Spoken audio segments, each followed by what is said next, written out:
저는 아버지가 사업을 하십니다. 엄청 크지는 않지만 그 덕분에 부족한 거 없이 자랐고 필요한 게 있으면 다 얻을 수 있을 정도로 좀 사는 집안에서 태어났어요. 그렇다고 돈을 흥청망청 쓰지는 않았어요. 부모님께서는 돈은 허투루 쓰는 게 아니라며 막 쓰는 걸 좋아하지는 않으셨거든요. 돈이 좀 있다고 해도 알뜰하게 쿠폰 모아 공짜 커피 마시는 걸 좋아하고 가격 비교하며 싼 제품을 찾을 정도로 알뜰하게 자랐습니다. 대신 여행은 제가 가고 싶은 곳으로 간답니다. 여행 때는 즐기고 오자는 주의라 그 나라에서 할 수 있는 것들은 다 즐기고 오죠. 그래서 제 인생에서는 여행이 가장 큰 낙이에요. 무엇보다 최고의 여행은 일본 여행이었습니다. 왜냐하면 일본에서 저희 남편을 만났거든요. 그때는 엄청 로맨틱하고 행복했답니다. 몇 년 전 친구와 일본을 가고 싶어 오사카로 가게 되었어요. 그때 제 남편은 저와 같은 비행기를 타고 있었죠. 저희 남편 외모가 출중한 편이라 눈에 띄었거든요. 그래서 제 친구와 저랑 잘생겼다고 서로 말을 하고 있었어요. 말을 걸고 싶었는데 비행기라 부끄러워서 못 걸었죠. 비행기에서 내려서 말을 걸어야겠다고 다짐을 했는데 내리니 남편은 사라져 있었습니다. 아쉬운 마음을 잡고 일본 여행을 즐기러 라멘집으로 갔어요. 그때 남편이 앉아 있는 거 아니겠어요? 이건 분명 운명이다. 여행에서 이상형을 만나는 건 정말 로맨틱하잖아요. 저는 친구를 버리고 남편에게 가서 인사를 했습니다. 안녕하세요. 저 한국 분이시죠? 네, 누구시죠? 남편은 당황한 듯 저를 쳐다봤죠. 저는 비행기에서 봤다고 인사하고 싶어서 인사를 해봤다며 대화를 시작했죠. 그리고 제가 번호를 줄 수 있겠냐고 물어봤거든요. 너무 마음에 들어서 말을 걸었다고 솔직하게 말을 했습니다. 남편은 그런 저의 모습에 반했다고 했는데 처음에는 번호를 주지 않았어요. 할 수 없이 다음에 만나게 되면 번호를 달라고 하고 친구에게 돌아갔습니다. 그리고는 쇼핑을 하러 돌아다니고 있는데 또 남편이 보이더라고요. 당장 달려가 한 번 더 만났으니 번호를 달라고 했죠. 드디어 남편 번호를 얻었죠. 남편과 연락하면서 알게 된 사실인데 남편이 번호를 안 준 게 후회돼서 절 찾고 있었다는 거예요. 그렇게 저희는 연락하게 됐고 한국으로 돌아와서도 몇 번 만났고 저희는 사귀게 됐습니다. 남편과 저와는 통하는 게 많았어요. 부모님 다 사업을 하시더라고요. 남편의 아버지의 사업을 물려받아 회사를 경영하고 있었고, 영화 보는 취미, 음악, 운동, 식습관까지 비슷했습니다. 그래서 저희는 속전속결로 결혼 날짜를 잡았어요. 조금 걸렸던 건 위에 누나가 3명 있다는 것이었죠. 처음엔 걱정을 했는데 깐깐해 보이진 않았어요. 첫째 시누이는 쿨한 성격에 카리스마가 있어서 무서웠지만 따뜻하게 저를 맞이해줬고, 둘째 시누이는 사랑스러운 성격이었고, 막내 시누는 첫째와 둘째를 반반 섞어놓은 것처럼 닮아 있더라고요. 시어머니는 오래전 돌아가셨다고 했고, 시아버지는 무뚝뚝한 편이었고요. 근데 좀 이상한 사람이 있었어요. 시아버지의 친구분이 저희 상견례 자리에 나왔더라고요. 그 친구분은 시어머니가 돌아가시고 남편을 돌봐주신 분이라며 엄마 같은 사람이라 데려왔다고 하더라고요. 처음에는 이해가 가지 않았지만 엄마 같은 분이라니까 그래도 잘 보이면 좋겠다 생각해서 싹싹하게 행동했죠. 근데 은근슬쩍 말을 놓으면서 신경을 쓰이게 말을 하는 거 아니겠어요? 아가씨는 이런 곳이 잘 맞나 봐요. 이제 결혼도 해야 되는데 조금 먹어야지. 잘 먹어서 보기 좋은데요. 이렇게 잘 먹는데도 살은 안 찌더라고요. 저만 찌고. 어머, 그래? 체질인가 보네. 보기 좋다.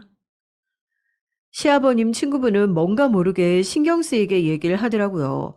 왜 그런가 생각을 해봤는데 자꾸 뭔가 사소한 걸로 넘어가지 않고 꼭 꼬투리를 잡아 뭐라고 하더라고요.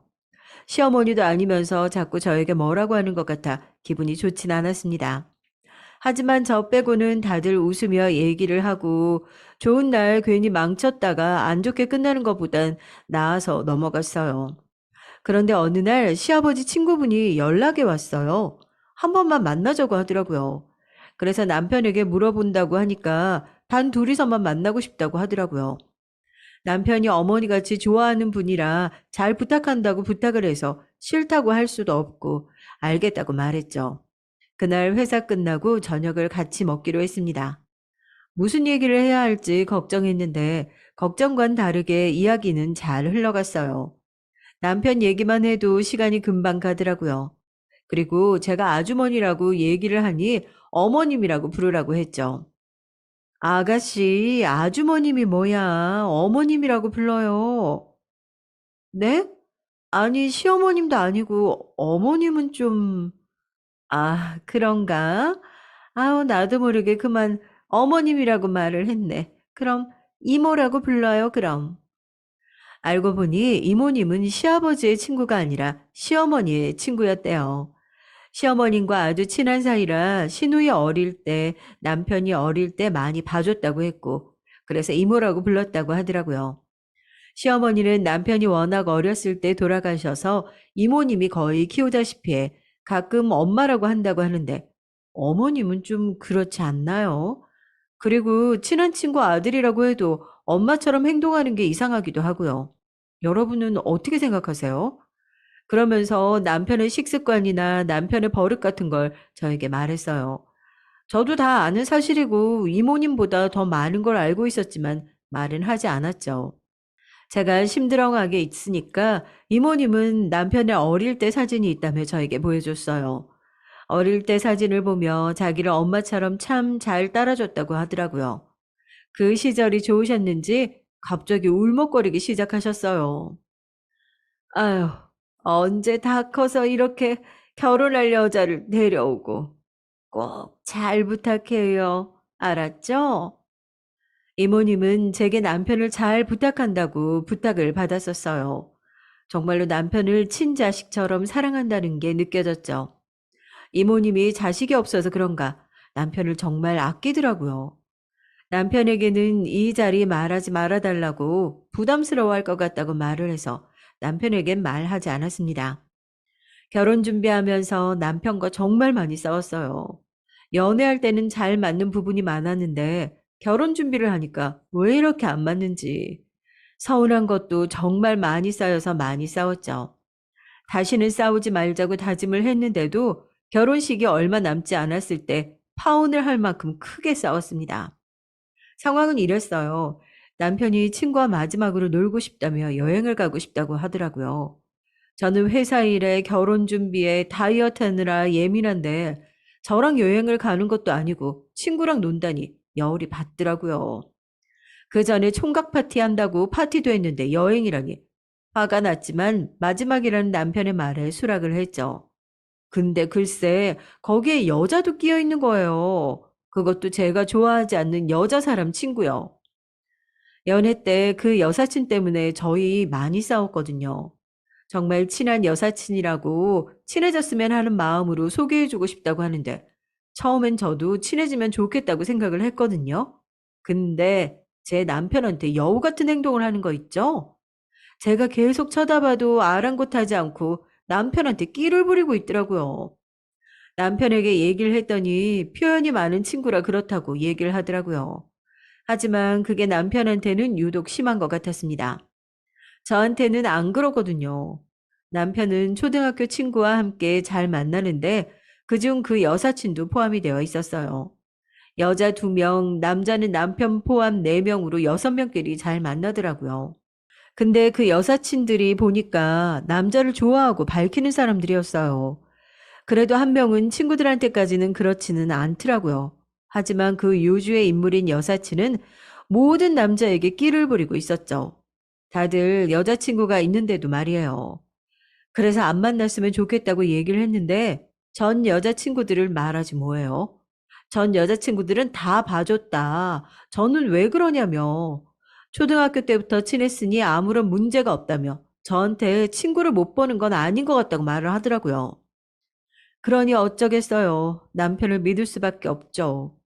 그래도 종종 싸울 수밖에 없었고 늘 반복이었습니다. 근데 여행까지 간다니 너무하다는 생각이 안 드나요? 분명 싫다고 얘기했는데 여행까지 가니까 저는 배려를 안 한다는 생각에 너무 속상하더라고요. 그래서 여태껏 속에 있던 생각들을 다 꺼내며 화를 냈습니다. 그러자 남편은 해서는 안 될 얘기를 했죠. 그렇게 못 믿을 것 같으면 나 같은 사람이랑 살면 안 되지. 그럼 뭐, 결혼하지 마? 아무리 그래도 그렇지. 아, 거기서 결혼하지 말자는 얘기가 왜 나오는 거야? 네가 그런 식으로 얘기하잖아. 아, 힘들다며. 그럼 그만해, 그냥. 남편은 여기서 그만두자고 얘기를 했어요. 이제 결혼이 얼마 남지도 않았는데 그런 소리를 하지. 아, 속이 많이 상했습니다. 결국 남편은 저와 대판 싸우고 여행을 갔고 저는 그동안 혼자 속을 끙끙 앓으며 결혼 준비를 했어요.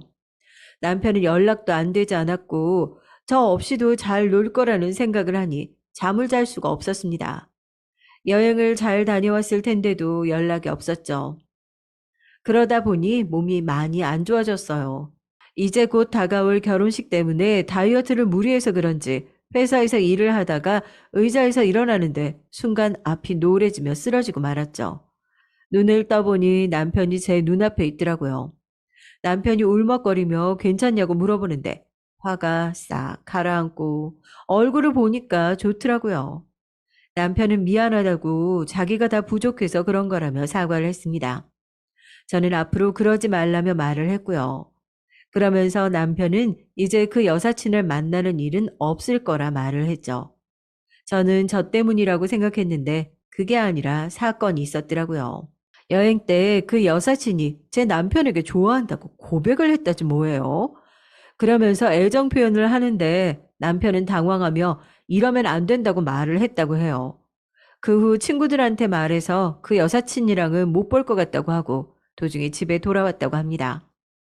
남편은 그동안 저의 이야기를 믿지 않았던 것들과 그런 것들 때문에 심한 말을 한 자신이 답답해서 한동안 저에게 연락을 못 했었다고 했어요. 그 여사친도 참 대단하지 않나요? 곧 결혼할 사람에게 고백이라니. 그 여사친 때문에 힘들어했지만 앞으로 힘들어도 되지 않아서 일단 안심은 됐습니다. 차라리 결혼 전에 고백을 해줘서 정리할 수 있게 도와준 여사친에게도 고맙게 생각하고 있어요.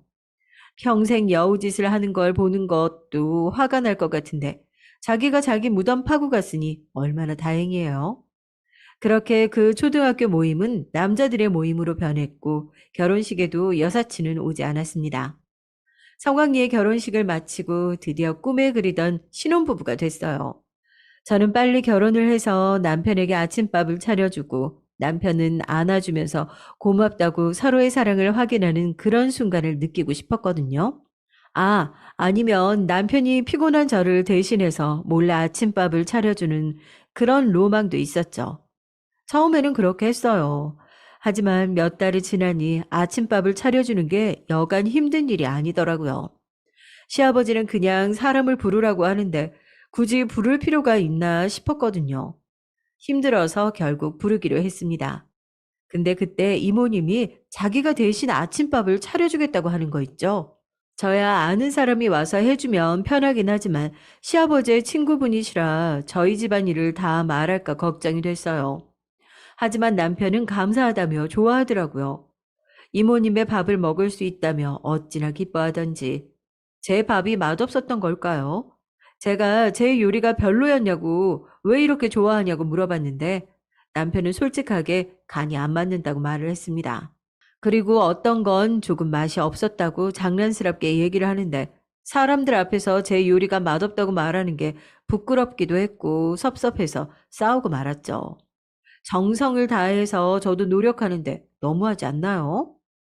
그러면 그때 간이 안 맞는다고 말하면 됐었잖아. 그리고 맛없다고 말하는 게 어디 있어? 고민하고 고민해서 나도 처음 시도하는 건데 맛없다고? 예쁘게 말할 수는 없어? 아니, 아이 그게 아니고, 아이 그냥 미안해서 그래서 좀 장난치듯이 얘기했잖아. 장난으로 말해도 매번 준비하는 사람 마음 생각하면 장난으로라도 맛없다는 말이 나와? 여기가 식당이야? 이모님이 밥 안 해준다고 했으면 그럼 계속 맛없는 밥 먹었겠네? 맛이 없으면 그냥 간이 안 맞는다고 그때 말을 하면 되지. 꼭 그렇게 장난으로 맛없다고 말을 해야겠어? 그것도 사람들 앞에서? 물어보니까 그랬지. 그리고 뭐 맛없다는 걸 맛없다고 하지. 그렇다고 내가 안 먹은 것도 아니잖아. 나도 매번 고맙게 생각하고 있으니까 다 먹은 거 아니야. 됐다. 말 말자. 남편과 저는 며칠 동안 말을 하지 않았어요. 근데 그걸 이모님이 눈치채고 시아버지께 말을 했나 봐요. 한날은 시아버지께 전화가 왔습니다. 그래, 아범은 잘 있고? 제 안부를 묻는 게 아니라 저희 남편 안부를 묻는데 참 이상하더라고요.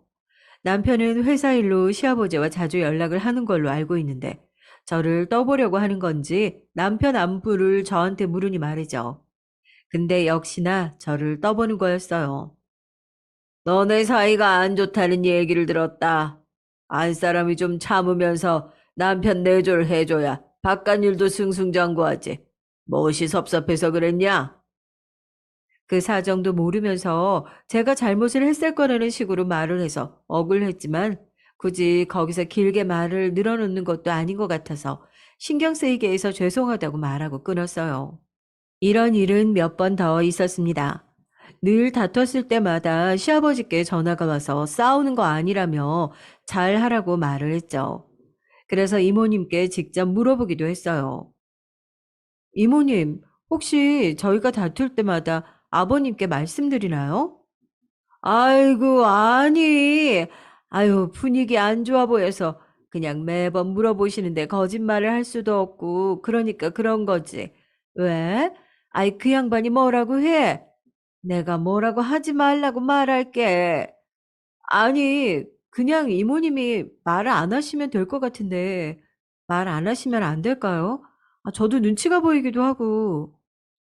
이모님께 솔직하게 부담된다고 말씀을 드렸더니 한숨을 쉬며 알았다고 하더라고요. 그리고 얼마 안 있고 남편이 갑자기 이모님과 있었던 일을 말하기 시작하는 거예요.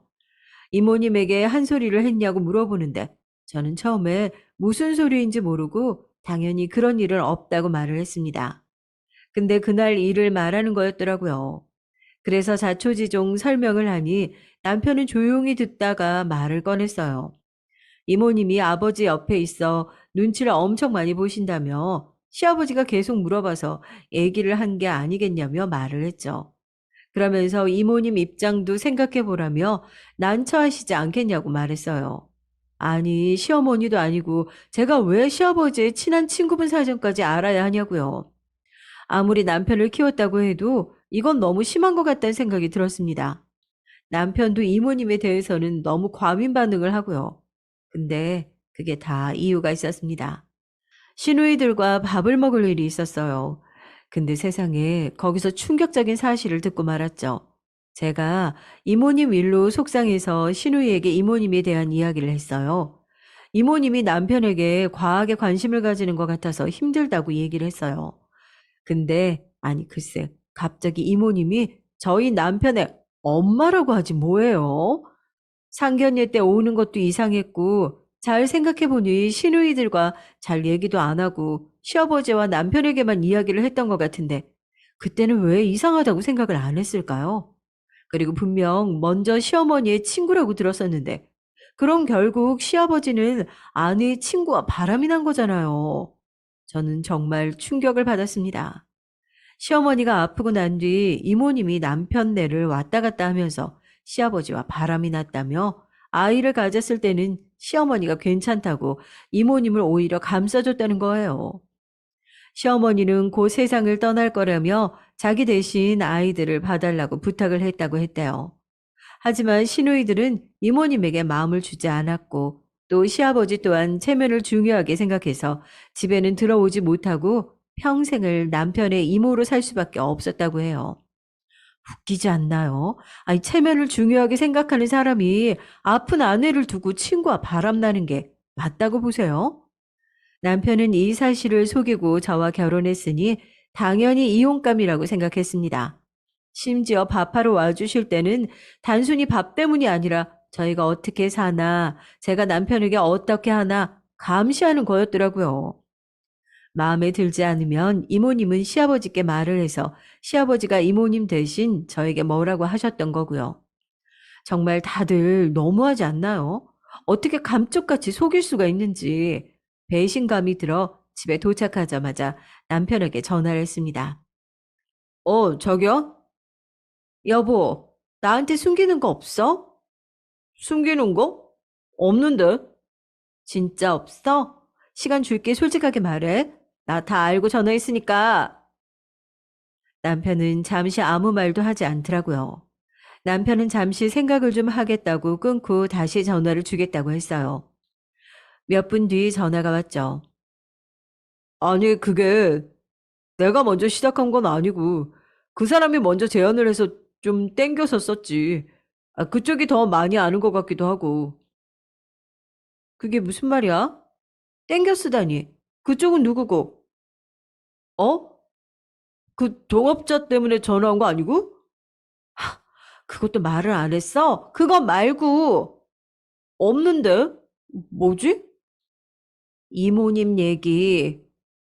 남편은 이모님의 얘기를 듣자마자 놀라 끊어버렸어요. 제가 다시 거니까 받질 않더라고요. 그리고 그날은 집에 들어오지도 않았죠. 그 다음 날에도 전화를 받지 않고 집에 들어오지 않으면 이혼이라고 말을 하니까 들어는 오더라고요. 남편은 아무 말 없이 식탁에 앉아 고개를 숙이고 있었어요. 그러고는 갑자기 자기도 힘들다면서 눈물을 흘리더라고요. 자기도 어렸을 때 이모가 자기 엄마라는 걸 알았을 때 충격이 컸다고 말을 했죠. 시아버지가 남편에게 항상 하는 말이 이모님이 불쌍한 사람이니 잘하라는 얘기를 듣고 자랐대요. 불쌍하게 만든 건 시아버지인데 말이죠. 안 그런가요? 남편은 얘기를 들으며 안타깝기는 했지만 속인 건 속인 거잖아요. 그건 잘못됐다 생각했어요. 하지만 이제 와서 뭐 어쩌겠냐는 생각이 들더라고요. 남편의 눈물 때문인지 마음이 약해졌습니다. 처음에는 이혼을 해야 하나 생각도 들었는데 생각해보면 남편이 속인 건 맞지만 남편도 힘들었겠다는 생각이 드니까 마음이 약해지기 시작했죠. 혹시 그 어머니 얘긴 누나들한테 들었어? 어, 이모님이 부담돼서 당신이 전부터 이모님에 대해 좀 다르게 생각하고 있다고 느끼기도 했고, 이모님도 과하게 당신을 챙기는 것 같아서 먼저 물어보니까 말을 하더라고. 남편은 친어머니에 대한 이야기를 저한테 하려고 했대요. 시누이들이 말을 하라고 했대요. 시누이들이 평생 속일 게 아니면 먼저 말을 해야 한다고 남편에게 말을 했는데 시아버지가 입을 여는 순간 한 푼도 없을 거라고 남편에게 절대 말하지 말라고 했다고 해요. 그래서 결국엔 말을 못하게 됐고 상견례 땐 이모님이 너무 오고 싶다고 하셔서 할 수 없이 데려왔다고 했죠. 그래요. 사실을 말하려고 했다는데 시아버지가 한 푼도 안 주셨다고 했으니 남편도 고민이 많았겠죠. 시아버지께 물려받아 회사를 운영하고 있으니 말을 할 수도 없었겠죠. 일단 이모님 얘기는 마무리 짓자. 근데 이모님을 어머님이라고 부를 일은 없을 거야. 알겠어? 이렇게 마무리 짓는다고 내가 화가 안 풀린 건 아니야. 말을 안 하고 속인 건 잘못한 거니까. 그리고 동업자는 무슨 얘기야? 남편은 지금 사업이 잘 안 돼서 다른 새로운 아이템으로 사업을 벌이고 있다고 얘기했어요. 남편이 회사를 운영하기 전부터 엉망이라 손 쓸 방법이 없었는데 시아버지가 동업을 하면 어떻겠냐고 제안을 했대요. 그러고는 시아버지가 동업자를 소개해줘서 그 사람이 같이 일을 하게 됐다고 합니다. 시아버지가 아시는 분이라 믿음직스럽기도 하고 훨씬 더 많이 알고 있어서 많이 믿고 있대요. 저는 불안했지만 남편의 일은 터치하지 않기로 했죠. 이모님의 얘기가 더 충격적이라 그 얘기는 넘어갔어요. 하지만 그때 짚고 넘어가야 했습니다. 1년 뒤 그 동업자 덕분에 빚만 가득해졌고 사업은 망하고 말았죠. 그때 시아버지가 바람만 안 잡으셨다면 사업이 망하지 않아도 됐을까요? 아니면 제가 그때 당장 알았다면 이렇게까지 되지 않았을까요? 하지만 언젠가는 망할 수밖에 없었더라고요. 남편이 회사를 운영하기 전 시아버지가 이것저것 해보신다고 빚이 많은 상태인데 남편에게 넘기고도 그 동업자 말에 솔깃해 또 빚지고 사업을 벌여본 거였어요. 무리가 되어 결국 망해버린 거고요. 남편도 아무 생각 없이 믿은 것도 있지만 계속 일을 벌이는 시아버지가 원망스러웠습니다. 그래도 어쩌겠어요. 망해버렸으니 전처럼 살 수는 없잖아요. 현실을 받아들이고 남편을 잡아주는 게 우선이었죠. 남편은 사업 실패로 정신을 놓으며 매일 술을 마시기 시작했거든요. 퇴근을 하면 항상 술병을 치워야 했어요. 더 이상은 이렇게 있으면 안 되겠다고 생각해서 남편에게 뭐라도 해보자고 얘기를 했죠. 남편은 이제껏 시아버지가 하자는 대로 살았는데 어떻게 살아야 될지 모르겠다며 말을 했습니다. 자기는 할 줄 아는 게 아무것도 없다며 한탄을 했죠. 그래도 뭐든 생각해 보라고 하니 어디서 배달이든 택배든 당장 할 수 있는 것들을 찾아보자고 얘기를 했습니다. 저희는 당장 형편에 맞게 살아야 하기 때문에 소비를 줄일 수밖에 없었어요. 하지만 소비 습관이라는 게 바로 고쳐지지 않더라고요. 과소비를 하는 편은 아니었지만 빚 때문에 더 줄여야 해서 힘들었습니다. 그리고 시아버지도 씀씀이가 크셔서 걱정이었죠. 사업이 망하고 난 뒤부터는 저희와 같이 살게 되었거든요. 부모님께 부탁을 드려볼까도 생각했는데 신혼 때 도움을 많이 받기도 했고 망하고 난 뒤도 걱정하시며 도움을 받았기 때문에 더는 손을 벌리면 안 된다고 생각했어요. 하지만 돈이야 힘들겠지만 벌면서 갚으면 되는 거라 생각했습니다. 가장 큰 문제는 시아버지였어요. 정말로 시아버지 때문에 이혼을 하고 싶을 정도였습니다. 다행히도 이모님은 제가 알게 된 후 남편이 이모님께 따로 이야기를 했는지 예전만큼 거슬리진 않았어요. 시아버지는 여전히 제가 모르고 있다고 생각을 하시고 이모님은 제가 알고 있으니 조심하는 것 같더라고요. 시아버지와의 문제점은 같이 살고 나서부터 안 좋은 점이 보이기 시작했습니다. 그 소주 한 병 사오너라. 애미야, 밥. 여자가 그 조신하게 걸어. 옷이 그게 뭐냐? 그러니 남자들이 해벨레 쳐다보고 다니지. 아이고.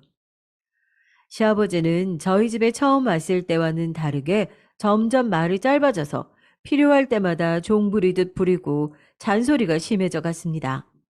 너무 심해서 남편에게도 말을 해봤는데 남편도 시아버지의 성격은 못 꺾는다고 했죠. 저는 시아버지의 본 성격을 본 적이 없었기 때문에 많이 당황했어요. 시아버지가 풍채도 좋으시고 왕년에 운동을 좀 했던 사람이라 만만하게 보이는 사람은 아니라 쉽지 않은 사람이라 생각은 했지만 사람이 늘 명령하는 어투에다가 자기가 무슨 대단한 사람이냐 매번 사람들을 욕하고 자기가 하는 말이 다 옳다고 생각하는 분이셨죠. 심지어는 저희 부모님을 안 좋게 얘기하는 것도 들었다니까요. 저희 부모님도 사업을 하신다고 했잖아요. 근데 시댁은 망하고 친정은 아직까지 회사를 운영하고 있으니까 배가 아프셨는지 저희 아버지도 사람을 조심해야 한다면서 사람을 너무 믿으면 안 된다고 말을 하다가 생긴 건 어벙하게 생겨서는 회사는 잘 운영하나 보네라는 말을 하는 거예요. 생긴 건 어벙하게 생겼는데 겉보기와는 다르게 뭐 좀 하나 보네. 그래도 이거 너무 믿으면 안 된다고 전해줘라. 또 감을 좀 키워야 한다고. 그거 사업은 말이지. 아버님, 걱정하지 마세요. 저희 아버지 어벙하게 생기시지도 않았고요. 아버지의 감으로 사업 성공할 수 있어요. 걱정해 주셔서 감사합니다. 저는 너무 화가 났지만 시아버지의 불같은 성격이 있으니 좋게 넘어가려고 했죠. 하지만 결국 시아버지의 신경을 건드리고 말았습니다. 어디 어른이 얘기를 하는데 가로막고 말을 해. 응? 사돈이 그리 가정교육을 했냐? 이게 어디서 말을 가로막아?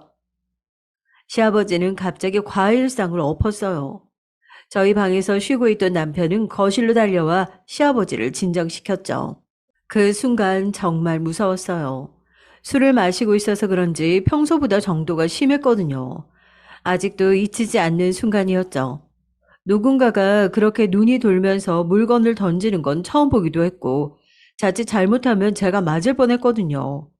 진짜 조금 더 있었다면 제가 그냥 맞았을지도 몰라요. 저는 놀라서 집에서 뛰쳐나왔습니다. 마음이 진정되지 않아서 친구에게 전화를 했죠. 친구는 저의 소식을 듣고 카페로 와줬습니다. 시댁이 망하고는 친구들과 연락을 잘 안 했었는데 유일하게 연락하는 친구가 저와 일본 여행을 같이 간 친구거든요. 저는 그 친구에게 모든 걸 말했죠. 친구는 제 얘기를 듣고는 조심스럽게 저에게 말을 하더라고요. 계속 그렇게 지낼 생각이야? 한번 그러면 위험하지 않을까? 나도 모르겠어. 시아버지를 쫓아낼 수도 없고, 시누이들도 아버님 성격을 진작 알아서 그런지 시아버지한테는 일절 도움 안 받고 자기네들이 독립했더라고. 알잖아. 우리 남편은 아버님한테 많이 도움을 받은 거. 그래서 꼭 모셔와야 한다고 그러니 내가 뭐 어떻게 할 수도 없고. 너 아이 생각 없다고 했지? 응. 갑자기 아이? 그렇지. 나나 남편이랑 일하기 바빴으니까. 그리고 지금이야 뭐 알잖아. 집안이 이런데 아이는 무슨. 이혼 생각은 없어? 친구는 제게 이혼할 생각은 없냐고 물어봤어요. 왜 없겠어요. 사소한 일로도 맞지 않아서 따로 살아야 하나 생각도 여러 번 들었고, 이모님 일도 믿음이 사라져서 이혼 생각도 했었는데, 그래도 모든 부부가 참고 살고 있으니 저도 참으며 살고 있었죠. 이래저래 안 맞지만은 남편이 좋은 부분도 있으니 참는 거죠. 하지만 남편이야 제가 좋아했으니 참는다고 해도 시아버지는 아니잖아요. 진짜 시아버지 때문이라도 이혼을 하고 싶다는 생각이 들었습니다. 아니, 내가 남의 가정 사이에 끼어드는 것도 기분이 나쁠까봐 말은 못하고 있었는데, 형부도 많이 변한 것 같고, 지금 분위기도 안 좋잖아. 야, 네가 뭐 아쉬워서 그런 집에 있냐? 그리고 시아버지도 그런데 굳이 같이 살 필요가 있을까 싶어서, 들어보니까 점점 더 심해지는 것 같은데, 걱정되네. 요즘 안 맞으면 이혼 많이 하잖아. 생각해봐. 친구는 이런 소리 해서 미안하지만 꼭 저에게 해주고 싶었던 말이라고 했어요. 제가 사는 게 불행해 보였나요? 친구는 괜히 제가 제 인생을 못 사는 것 같아서 걱정돼서 그런 소리를 하는 거겠죠. 친구는 걱정을 해서 말을 해줬는데 남의 입에서 이혼 얘기 나오니까 기분이 좋지 않더라고요. 제가 그렇게 못 살아 보이나 이런 미운 생각을 하게 되더라고요. 시아버지가 주무신다고 남편에게 연락을 받고 그제야 집으로 돌아갔습니다. 근데 남편은 괜찮냐고 하기는커녕 왜 그런 말을 해서 아버지 신경을 건드리냐고 말을 하지 뭐예요? 순간 친구의 말이 생각났습니다. 남편이 많이 변했다고요. 예전에는 무슨 말이든 저를 생각해주고 무슨 일 있으면 괜찮냐고 물어봤는데 결혼 후 어느 순간부터는 그런 모습이 하나도 없었어요. 저도 다 알고 있었죠. 하지만 아까 말했듯 모든 사람들이 변하고 저 또한 변했다고 생각하며 참고 살았는데 순간 이렇게 살아야 하나 생각이 들더라고요. 근데 이런 생각이 한 번 드니까 계속 이혼 생각이 들지 뭐예요.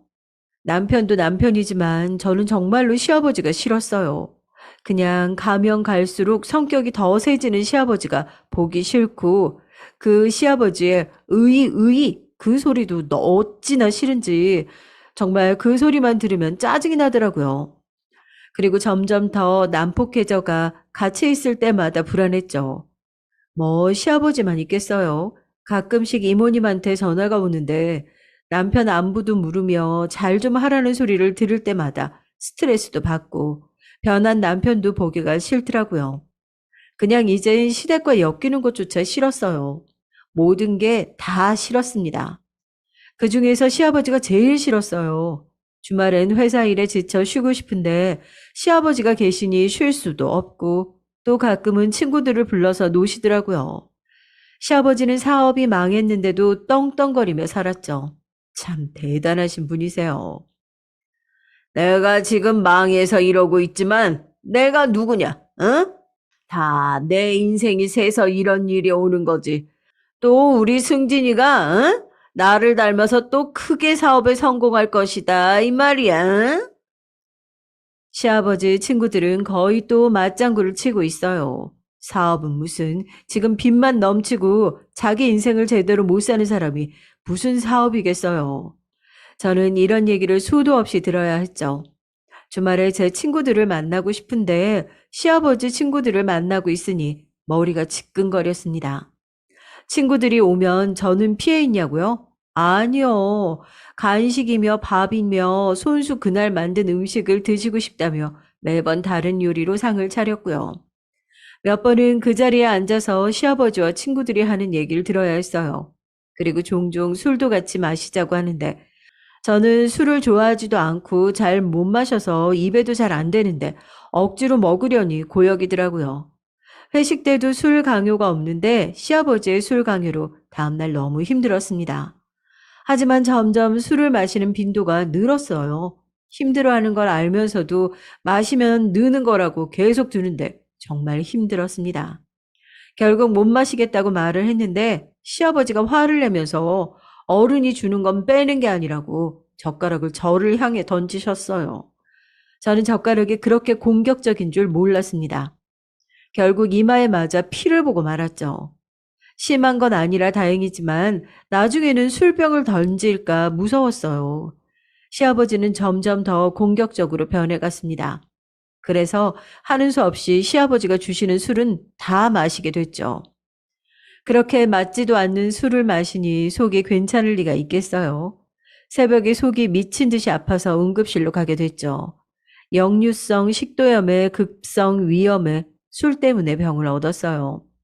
아픈 게 너무 서러워서 친정에서 쉬고 있는데 부모님이 어디서 그렇게 술을 마셨냐고 혼을 냈습니다. 아니, 술은 입에도 안 대도 내가, 어디서 늦바람이 들어가지고 그렇게 위험을 달고 올 정도로 술을 마셔? 너는 술도 맞지도 않는데. 20살 때도, 그래서 응급실 갔다 왔으면서 정신 못 차리고 마셔? 저는 너무 억울해서 시아버지가 술을 강요하신다고 얘기를 했죠. 또 시아버지가 술을 마시고 상을 업고 폭력적으로 변한다는 말까지 했어요. 이마 얘기도 했더니 부모님이 화를 크게 내시며 그 집에서 당장 나오라고 말을 했죠. 부모님은 저를 집에 데려다 주시고 짐 싸서 나오라고 말을 했어요. 저는 그렇게 화내시는 부모님은 처음이라 얼떨결에 집을 싸서 집에 돌아갔죠. 다행히 남편도 시아버지도 집에 없어서 그냥 나왔습니다. 저는 그날 모든 사실을 부모님께 알렸어요. 이모님이 사실 남편의 어머니였고 사업은 시아버지 때문에 망했고 저에게 한 잔소리들, 아버지를 욕한 건 모두 얘기했죠. 저는 괜찮은 줄 알았는데 부모님에게 얘기를 하다 보니까 서러워서 울음이 터졌습니다. 제가 너무 참았던 것 같아요. 부모님을 보니까 힘들었던 게 터져서 숨도 못 쉴 정도로 울었습니다. 부모님은 제 얘기를 듣고는 이혼하라고 하셨어요. 그리고 당분간 여기서 지내라고 하시길래 저는 한동안 친정에서 지냈죠. 남편에게 계속 전화가 왔지만 받지 않았어요. 친정에 있으니 너무 편하더라고요. 오랜만에 느껴보는 여유와 행복, 엄마가 차려주는 밥, 모든 순간이 결혼 전으로 돌아갔습니다. 저는 이혼을 결심했어요. 부모님께 말씀을 드리자 부모님은 잘 생각했다며 그동안 마음고생을 했을 텐데 수고했다고 안아주셨습니다. 집으로 돌아가자 남편이 웬일인지 사과를 하더라고요. 근데 이미 마음이 떠서 그런지 사과를 해도 별 생각이 없었어요. 오히려 저러다 다시 원래 남편으로 돌아갈 거라는 확신이 있었습니다. 그런데 무슨 일인지 계속 다정하게 구는 거 아니겠어요? 그리고 시아버지가 제게 뭐라고 하면 대신 화를 내며 그만하라고까지 했어요. 갑자기 남편이 변하니 뭐 잘못 먹었나 싶기도 했고요. 제가 집을 떠난 게 효과가 있었나 싶기도 하고요. 하지만 제 마음은 변하지 않았습니다. 남편도 남편이지만 계속되는 시아버지의 잔소리와 행동으로 지칠 대로 지쳐버렸거든요.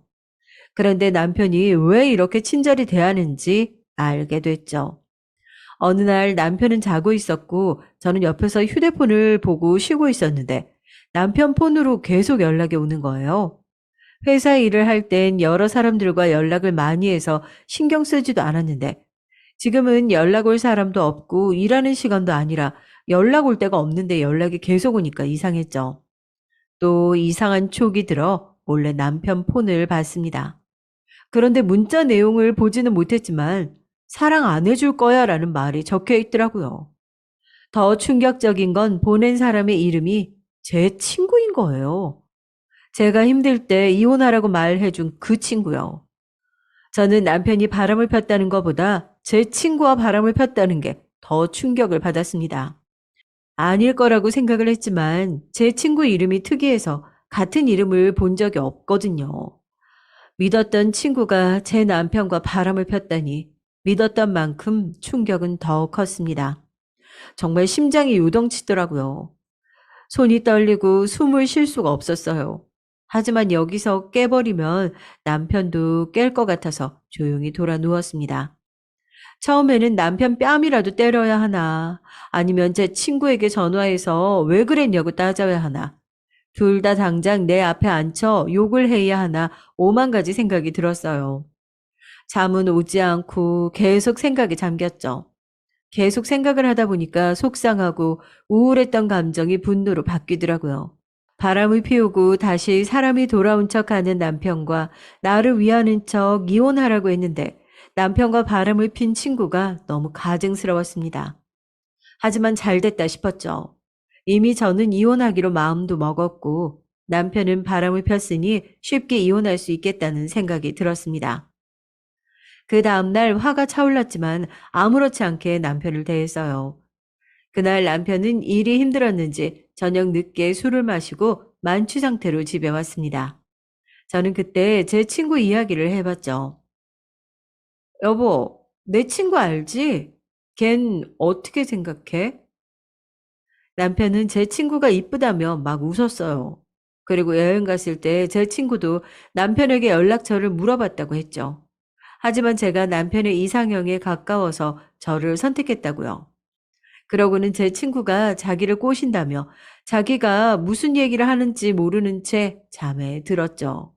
딱 보니 상황이 그랬습니다. 저는 그때 친구가 남자친구가 있으니 당연히 관심이 없을 거라고 생각했는데요.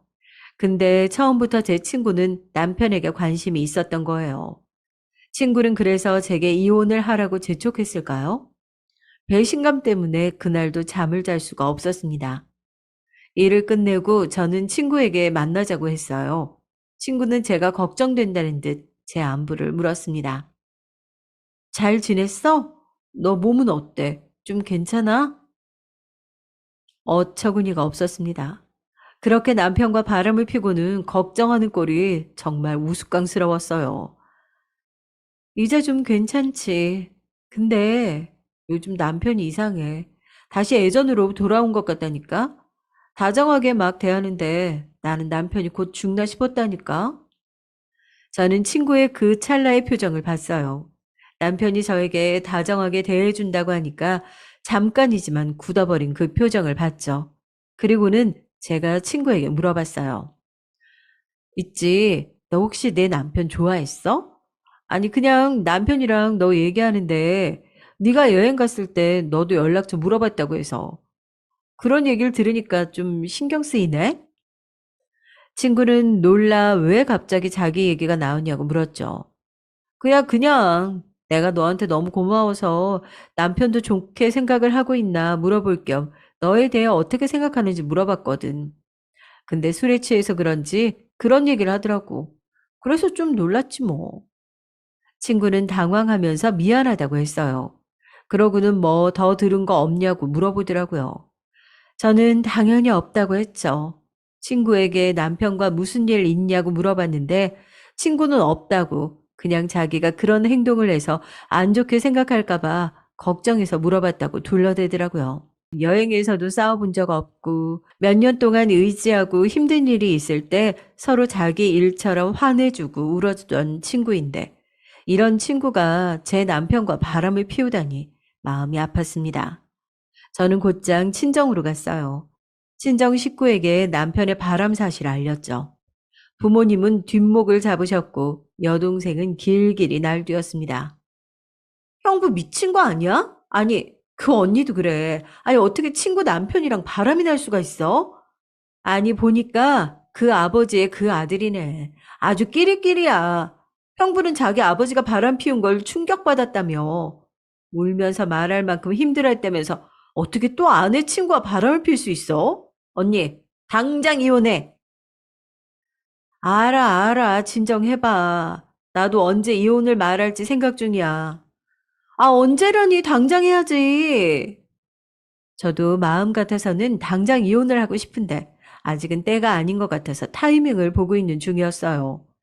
남편이야 이혼 사유가 분명히 언제든 이혼을 요구해도 이상할 건 없어 당장이라도 말해도 되겠지만 무엇보다 시아버지의 행동을 모두에게 다 알리고 이혼을 하고 싶었습니다. 그래서 타이밍을 잡고 있었던 거고요. 어느 날 시아버지가 술 한잔 하자고 저를 불렀습니다. 정말 마시기 싫었는데 그날도 거절은 하지 못했죠. 요즘 세상이 술 강요하면 큰일 나는 세상인데 시댁 술 강요라니 말이 되나요? 시아버지는 곧 자기가 칠순이라며 칠순 잔치를 크게 열고 싶다는 거예요. 근데 저희가 돈이 어딨어요? 크게 하려면 돈이 들어가는데 돈이 없다고 말하자 또 화를 내시는 거예요. 돈이 왜 없어? 너 벌어다 놓은 건 다 어딨냐? 생활비에 빚에 지금 저희가 여유로운 상황이 아닌 걸 알면서도 벌어놓은 돈이 어디냐니. 여유롭지 않은 상황에서도 시아버지 용돈은 꼭 필요하다고 매번 필요하실 때마다 돈도 들고 가면서 불끈 성을 내는 게 어이가 없었습니다. 아버님, 저희가 지금 여유롭지 않잖아요. 그래서 크게 못해요. 소소하게 식당에서 하는 건 어떨까요? 뭐? 식당? 내가 지금 왕년에 사업을 크게 했던 사람인데, 이게 무슨, 내가, 부를 사람이 지금 100명이 넘어. 그런데 뭐, 소소하게 식당? 호텔에서 아주 거하게 치러야지.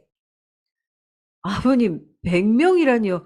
그냥 저희 식구끼리. 그 순간 제 머리가 돌아갔어요. 시아버지는 화가 나서 제 머리를 치신 거예요. 어찌나 세게 때렸는지 머리가 핑 돌아갔습니다. 저는 그 뒤로 집 밖으로 나가 곧장 친정으로 갔죠. 맞고 나서는 솔직히 기억이 무슨 정신으로 친정으로 왔는지 기억이 나지 않아요. 저희 부모님은 산발이 된 저의 모습을 보고 놀라 물으셨습니다. 엉엉 울며 시아버지한테 맞았다고 하니까 부모님은 당장이라도 시아버지를 찾아갈 기세였어요. 그때 문득 좋은 생각이 들었습니다. 아니야, 잠시만. 엄마, 아빠, 저 진짜 마지막으로 돈 좀 빌려줘요. 부모님은 갑자기 돈 얘기가 나오니까 당황하신 것 같았지만 바로 빌려주겠다 하셨습니다. 그리고 다시 저는 집으로 돌아갔죠. 시아버지는 아무 말도 안 하고 저를 보더니 방으로 들어가셨어요. 저는 그날 일을 남편에게 얘기를 해줬죠. 남편도 놀라 미안하다고 시아버지에게 잘 얘기를 해보겠다고 했어요. 남편도 이건 아니다 싶었는지 정말 미안해 하더라고요. 그리고는 제가 먼저 남편에게 시아버지 칠순잔치 말을 꺼냈습니다. 그래서 그런데 내가 부모님한테 잘 얘기를 해서 돈을 빌렸어. 근데 요즘 우리 집 사정도 안 좋아서 빌린 돈은 갚아야 할 것 같은데 괜찮겠어? 호텔에서 꼭 해야 할까? 어쩌겠어. 우리 집안도 체면이 있는데 호텔에서 해야지. 드디어 저에게 좋은 타이밍이 왔다고 생각했습니다. 그렇게 기다리고 기다리던 칠순날이 되었어요. 그렇게 기다리고 기다리던 칠순 잔칫날이 됐습니다. 사람들에게 인사를 하고 사람들은 즐겁게 잔치를 즐기고 있었죠. 네, 여러분들 즐겁게 즐기고 있나요? 이번 순서는 이댁 며느리가 또 시아버지에게 편지를 준비했나 봐요. 하고 싶은 말이 있다고 해서 모시겠습니다. 네, 안녕하세요. 아버님 축하드립니다. 아버님 이제 어머님 모시고 살아야죠. 혼자 사지 마시고요. 어머님 모시고 사세요. 그리고 여러분, 이건 정말 중요한 말인데, 저는 시아버지 때문에 이혼할 겁니다. 시아버지와 더는 못 살겠어요. 힘들어서 못 살겠어요. 그 말을 들은 모든 사람이 술렁이기 시작했어요. 저희 가족조차도 여기서 말할 줄은 몰랐나 봐요. 당황한 기색이 역력했습니다. 그리고 여러분 축하해 주세요. 어머님은 살아계십니다. 저기 보이시죠? 제 남편의 친어머니 되시는 분이죠. 제 남편의 어머님입니다. 그리고 여러분, 제 남편이 저희 아버님을 참 많이 닮았어요. 제 친구랑 사랑을 나누고 있지 뭐예요? 축하해 주세요. 이혼해도 재혼이라니 결혼식 한 번 더 와야겠어요. 아, 그리고 아버님, 사람이 그렇게 겸손하지 못하고 폭력적이면 사람들이 싫어해요. 아버님한테 맞았을 때 정말 너무 무서웠고 아팠거든요. 시아버님 덕에 제 정신력이 상승한 것 같네요. 모난 말은 다 들어본 것 같거든요. 저는 모든 사실을 100명 앞에서 말을 하니 속이 뻥 뚫렸습니다. 시아버지는 뒷목을 잡고 쓰러졌고 남편이 저를 향해 달려오는데 어찌나 우스꽝스럽던지 칠순잔치는 그렇게 성공적으로 망했습니다. 저희 동생들 깔깔 웃으며 박수를 쳐줬어요. 그런데 여기서 신기한 건 축하로 가득했던 잔치에 시아버지의 요구로 가득 차기 시작하더라고요. 남편은 도망가고 저는 당당히 먹을 거 먹으며 이혼을 축복하기 위해 동생과 축배를 들었죠. 저희 부모님은 부끄러워하셨지만 뭐라고 하시진 않았어요. 오히려 제 손을 꼭 잡으시고 잘했다고 작게 말해줬습니다. 이게 다 결혼 3년 안에 있었던 일이에요. 어때요? 참 많은 일이 있었죠? 친구와는 당연히 연을 끊었고요. 남편과는 이혼을 하게 됐습니다. 남편은 그나마 갖고 있던 훤칠한 외모도 없어졌어요. 그 일 이후로 힘들었는지 얼굴이 아주 상했더라고요. 불쌍하기는커녕 고소했습니다. 그리고 여기저기 다 시아버지 욕을 해서 시아버지는 집에서만 생활을 한다고 들었어요. 인생을 어떻게 살았으면 그렇게 욕을 많이 먹을 수 있나 신기하기도 했죠. 미안해. 잘못했어.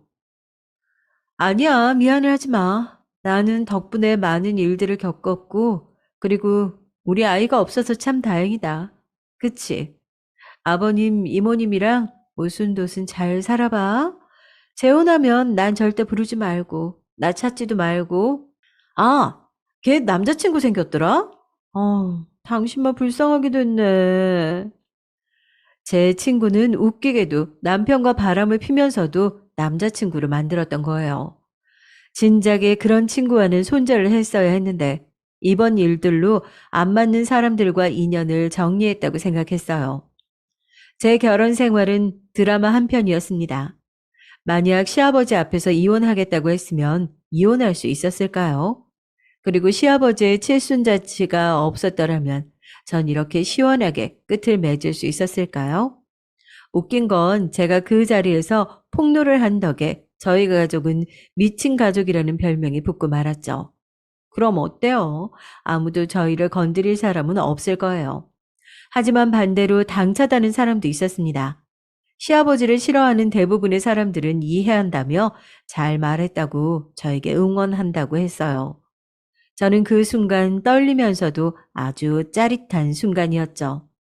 가끔은 시아버지가 좋은 사람이었다면 어땠을까 그런 상상을 하곤 해요.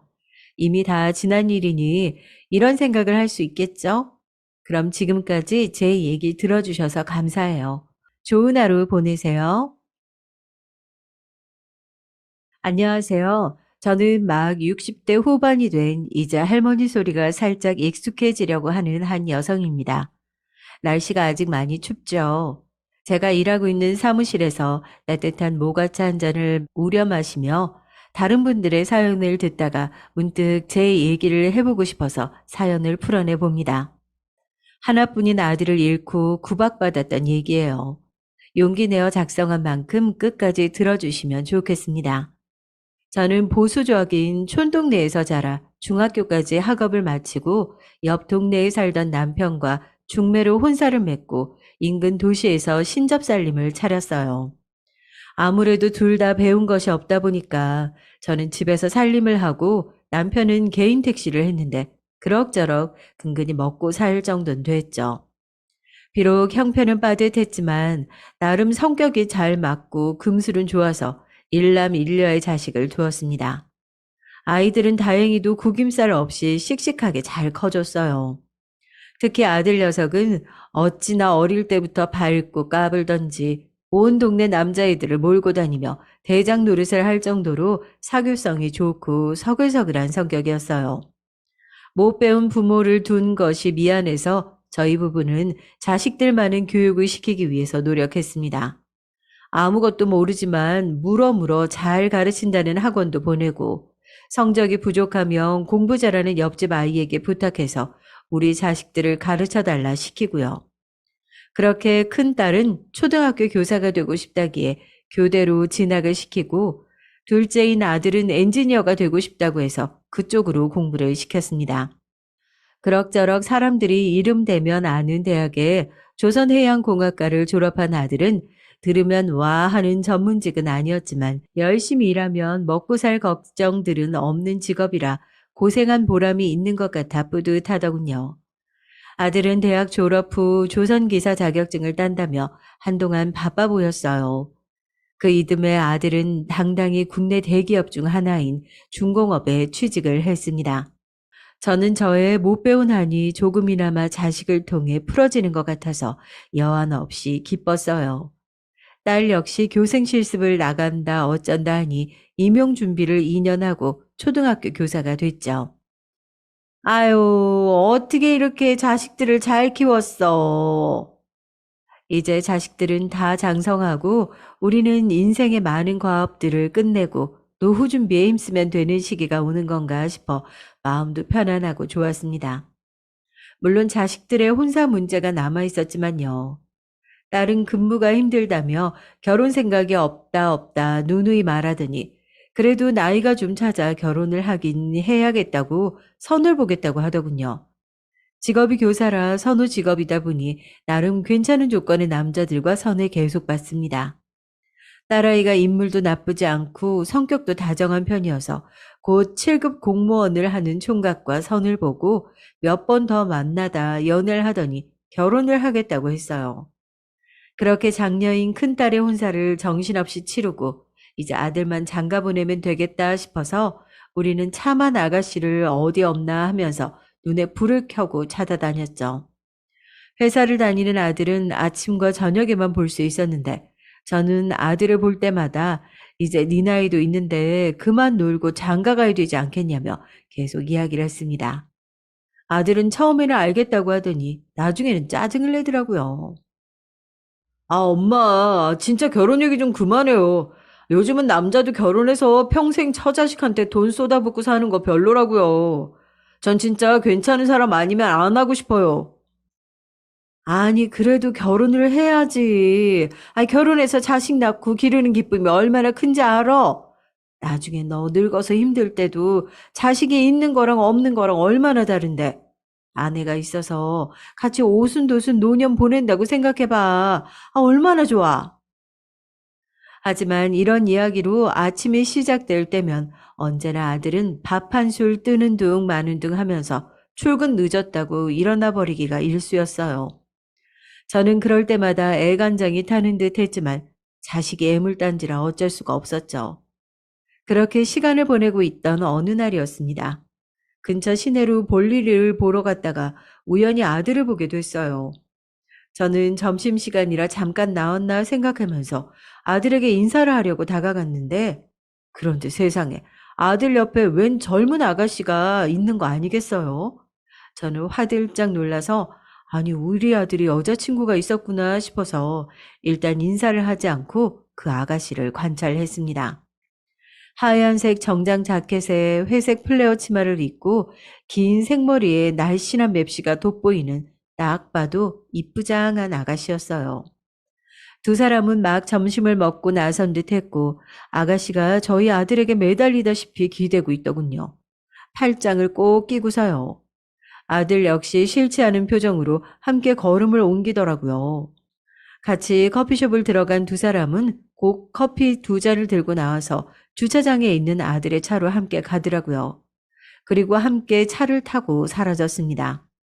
저는 머릿속이 좀 복잡해졌어요. 아니, 그동안 그렇게 결혼하라고 했는데 저런 아가씨가 있으면서 왜 소개도 하지 않고 말도 하지 않았지라는 생각과 제 아들에게 매달려서 사람들이 많은 대낮에 팔짱을 끼고 밀착하던 아가씨의 모습이 좀 꺼림칙하다는 생각이 스치고 지나갔습니다. 그 후 며칠을 저는 아들을 관찰했어요.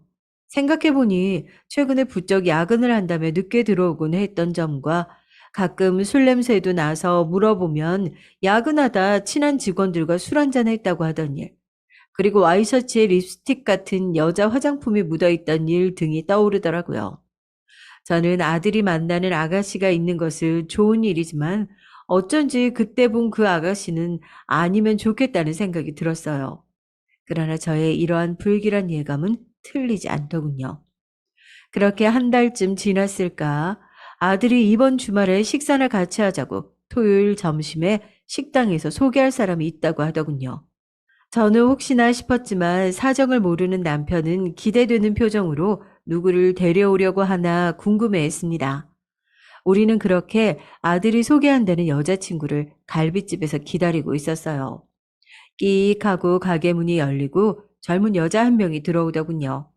바로 제가 본 그 아가씨였습니다. 오늘은 아이보리색 블라우스에 검정 치마로 단정하게 입고 있더군요. 제대로 앞모습을 보니 상당한 미인이었습니다. 남자라면 누구나 혹할 만한 얼굴이었죠. 다만 치켜 올라간 눈매 때문에 여우상이라고 할 수 있었는데 저는 그 눈매가 썩 마음에 들지 않았습니다. 흔히 말하는 눈웃음 친다는 그런 눈이었거든요. 아이고, 반가워요. 우리 애가 여자친구 데려온 게 처음이라 이거 참 감회가 새롭네요. 어서 와요. 남편은 예쁜 아가씨가 들어오자 어쩔 줄 몰라 하면서 아들과 아가씨를 번갈아 보며 흐뭇해하더군요. 아가씨도 싹싹하게 인사하며 저희에게 여자친구라고 소개를 했어요. 저희는 뭔가 설명할 수는 없지만 계속 껄끄러운 기분과 내키지 않는 기분이 들었지만 그래도 큰 이유도 없는데 자리를 박차고 나갈 수도 없어서 어찌어찌 식사를 하고 있었습니다. 둘은 입사 후 회사에서 직원으로 만났다고 해요. 아가씨는 제 아들과 달리 계약직으로 사무일을 보는 경리라고 했고 2년제 대학을 나왔다고 하더군요. 나이는 제 아들보다 4살이 어렸습니다. 둘 다 들어온 지 얼마 안 되다 보니 같은 신입끼리 오며 가며 이야기도 나누고 회식도 하고 하면서 동지의식으로 친해졌다가 이렇게 되었다며 만난 지 6개월 가까이 된다고 했어요. 아직 6개월밖에 안 만났다니 오래된 사이는 아닌 것 같아 은근히 마음이 놓이더라고요. 근데 이어진 아들의 말은 그야말로 청천벽력이었습니다. 아들이 오늘 이렇게 소개하는 것은 이 친구와 결혼을 하고 싶어서라고 폭탄 선언을 하는 것이었어요. 어, 결혼? 네, 엄마, 아빠. 나이도 찼고, 전 이 사람이랑 가정 꾸리며 살고 싶어요. 엄마도 결혼 노래 부르셨잖아요. 소원 성취하셨나요? 아들은 싱글벙글하며 저를 놀리는데 전 많이 놀랐지만 일단 그 자리에서는 표정을 드러내지 않으려 애쓰며 아가씨의 사정이나 상황에 대해서 이것저것 물었습니다. 들어보니 집안 형편은 저희보다 더 쪼들리는 집안인 것 같았어요. 그래도 우리는 아들네 전세금이라도 해줄 돈이 있었지만 결혼 준비를 하게 되어도 아가씨는 자신이 모은 돈 300만 원 말고는 아무것도 해올 형편이 안 된다고 했으니까요. 모은 돈이 300만 원이라니 아무리 월급이 적어도 그렇지 어째 저렇게밖에 돈을 못 모을까 혹시 사치라도 있는 걸까 아닌가 싶어 한숨이 흘러나올 것 같았습니다. 그런데 제 표정을 알아챘는지 제가 돈은 없지만 그래도 결혼하면 내조 잘하고 아이 잘 키우면서 잘 살아볼게요. 허락해 주세요, 어머님. 게다가 아가씨는 아직 학교를 다니고 있는 동생도 2명이나 있다고 했어요. 허나 제가 돈은 없지만 결혼하면 부모님 잘 모시겠다고 잘 부탁드린다고 하더라고요. 남편은 뭐가 마음에 드는지 연신 고개를 끄덕이며 그래 알았다 하며 벌써 며느리 대접을 하고 있었고 아들은 흐뭇한 표정으로 아가씨를 보고 있더군요. 저는 아들 가진 나의 욕심 때문에 이런 찝찝한 기분이 드는 것인지 아니면 진짜 이 아가씨가 좀 문제가 있어 보여 그런 것인지 제 기분이 너무 별로라서 당황스러웠어요. 아들이 여자친구를 데려오기를 그렇게 기대했는데 왜 이렇게 기분이 바닥인지요. 그날 집으로 와서 저는 결국 아들에게 못 참고 터뜨렸습니다. 저기 아무래도 그 아가씨는 내가 보기에 너무 너랑 안 어울리는 것 같아. 너 처자식한테 돈 퍼붓는 거 싫다며. 그거 다 감당할 수 있겠어? 엄마 마음에 안 든다. 그냥 잘 헤어지고 다른 사람 선보면 어떻겠어? 엄마가 참한 아가씨로 한 번 더 알아볼게. 마침 엄마 친구 중에 너 중매해주겠다고 한 사람이 있었어. 그래, 엄마가 오늘 그 아줌마한테 전화해 볼게. 엄마, 아니, 그게 무슨 말이야. 오늘 밥까지 다 잘 먹고, 이제 와서 무슨, 파혼하라고? 아들이 버럭 소리를 질렀어요.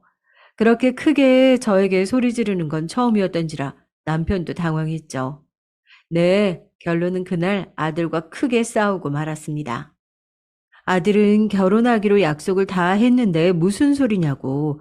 그 사람이 식사 자리에서 실례를 한 것도 없고 우리도 잘 사는 형편도 아닌데 왜 한 번 보고 사람을 안 좋게 생각하냐고 얼굴이 시뻘개져서 그 아가씨 편을 들더군요.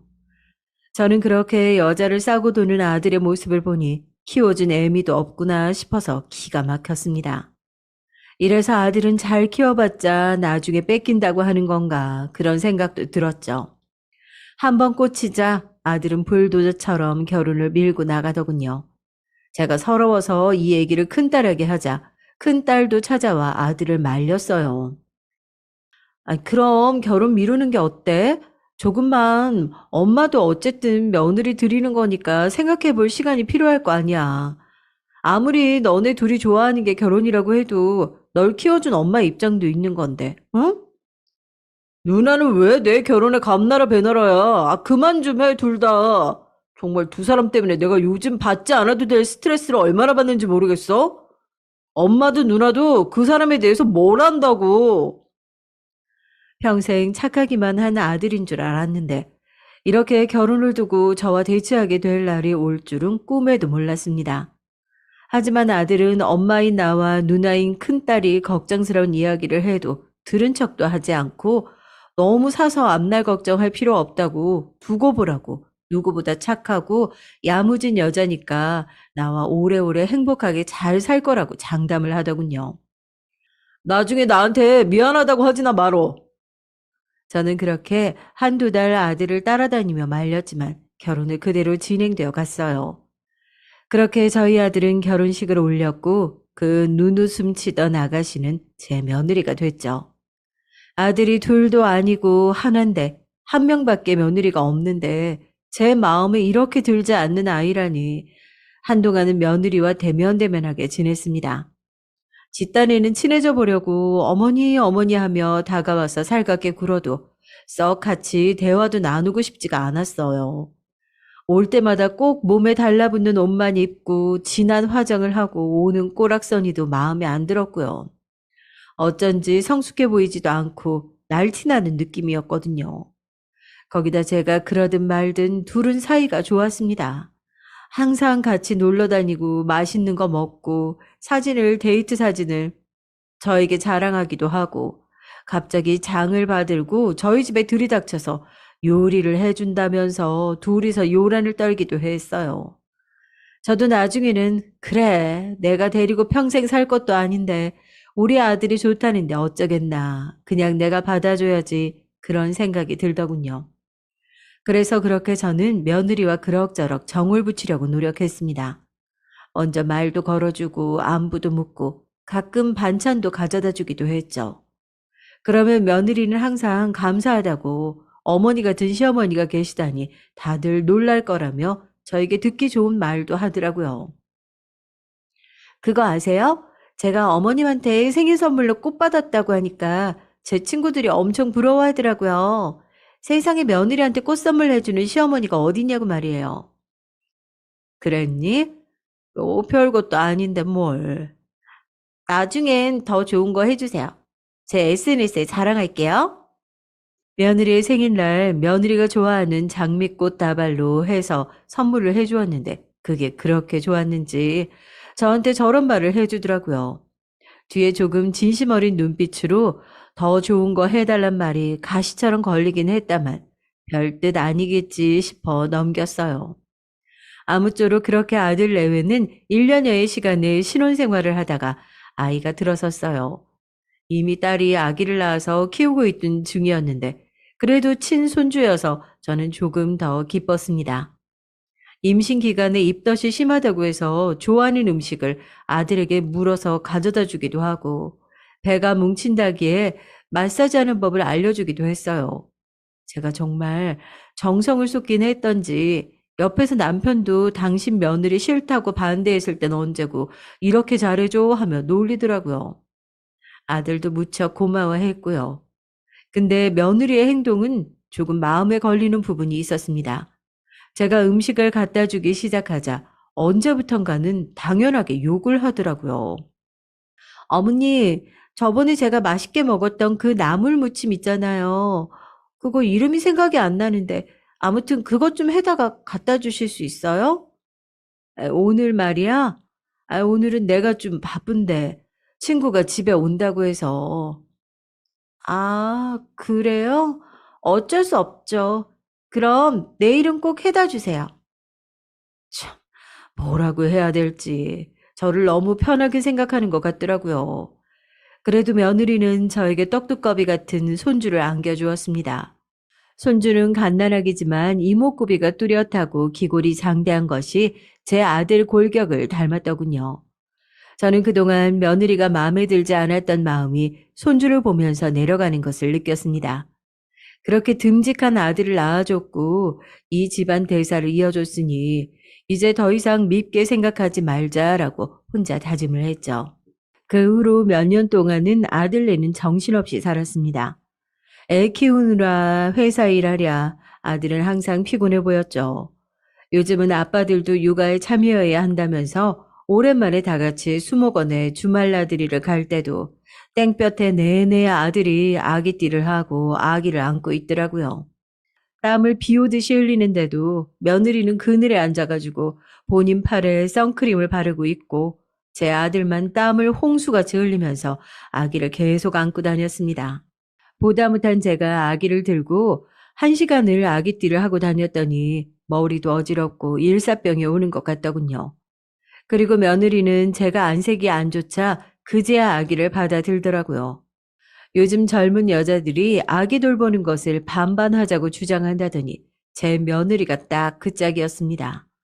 저는 맞벌이도 하지 않고 집에 있으면서 우리 아들 고생 그만 시키라고 화내고 싶었지만 그러다가 또 화살이 아들한테 가서 저 없을 때 며느리가 구박할까봐 그런 이야기도 하지 못하고 참았어요. 그렇게 세월은 흘러서 친손주가 6살쯤 되던 무렵이었어요. 갑자기 며느리에게 다급한 전화가 왔습니다. 어머니, 지금 빨리 병원으로 오세요. 애기 아빠가 지금 많이 다쳤대요, 어머니. 저는 그 소리를 듣자마자 정신없이 남편과 함께 병원으로 달려갔어요. 이게 무슨 마른 하늘의 날벼락 같은 소리인지 생각하면서 허겁지겁 병원에 당도하자 응급실로 갔더니 이미 수술 중이라며 수술실 앞으로 저희를 안내해 주더라고요. 거기에는 망연자실한 표정으로 주저앉아 있는 며느리와 영문도 모른 채 끌려온 손주가 있었어요. 얘야, 무슨 일이야, 어? 저는 의자에 엎어져 있던 며느리의 어깨를 흔들며 대답을 재촉했습니다. 힘없이 늘어져 있던 며느리는 고개를 들어 눈물로 엉망이 된 얼굴로 말하더군요. 어머니, 회사에서 출장을 마치고 밤늦게 오는 길에 고속도로에서 오중 추돌 사고가 났대요. 사고가 너무 크게 나서 차량이 전복되고 지금 준수 아빠가 의식이 없대요. 어떡해요, 어머니? 그 사람 못 깨어나면 어떡해요? 저는 머릿속이 하얗게 변하는 것을 느꼈어요. 뉴스에서나 보던 오중 추돌 사고라니 왜 제 아들에게 이런 일이 일어난 것일까요? 지금 이날까지 성실하게 남한테 나쁜 짓 하지 않고 살아온 그저 착한 내 아들한테 저는 다리에 힘이 풀려 털썩 주저앉았습니다. 아무 말도 할 수가 없고 눈물만 줄줄 흘렀어요.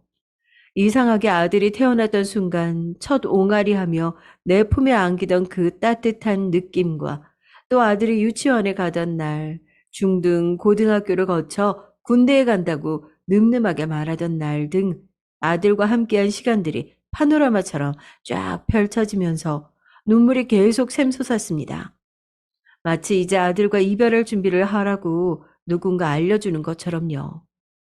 그렇게 저는 제 인생에서 가장 끔찍한 경험을 하게 됐습니다. 제 아들이 저보다 먼저 죽는 경험을요. 자식은 부모를 흙 속에 묻고 부모는 자식을 가슴에 묻는다고 하던가요.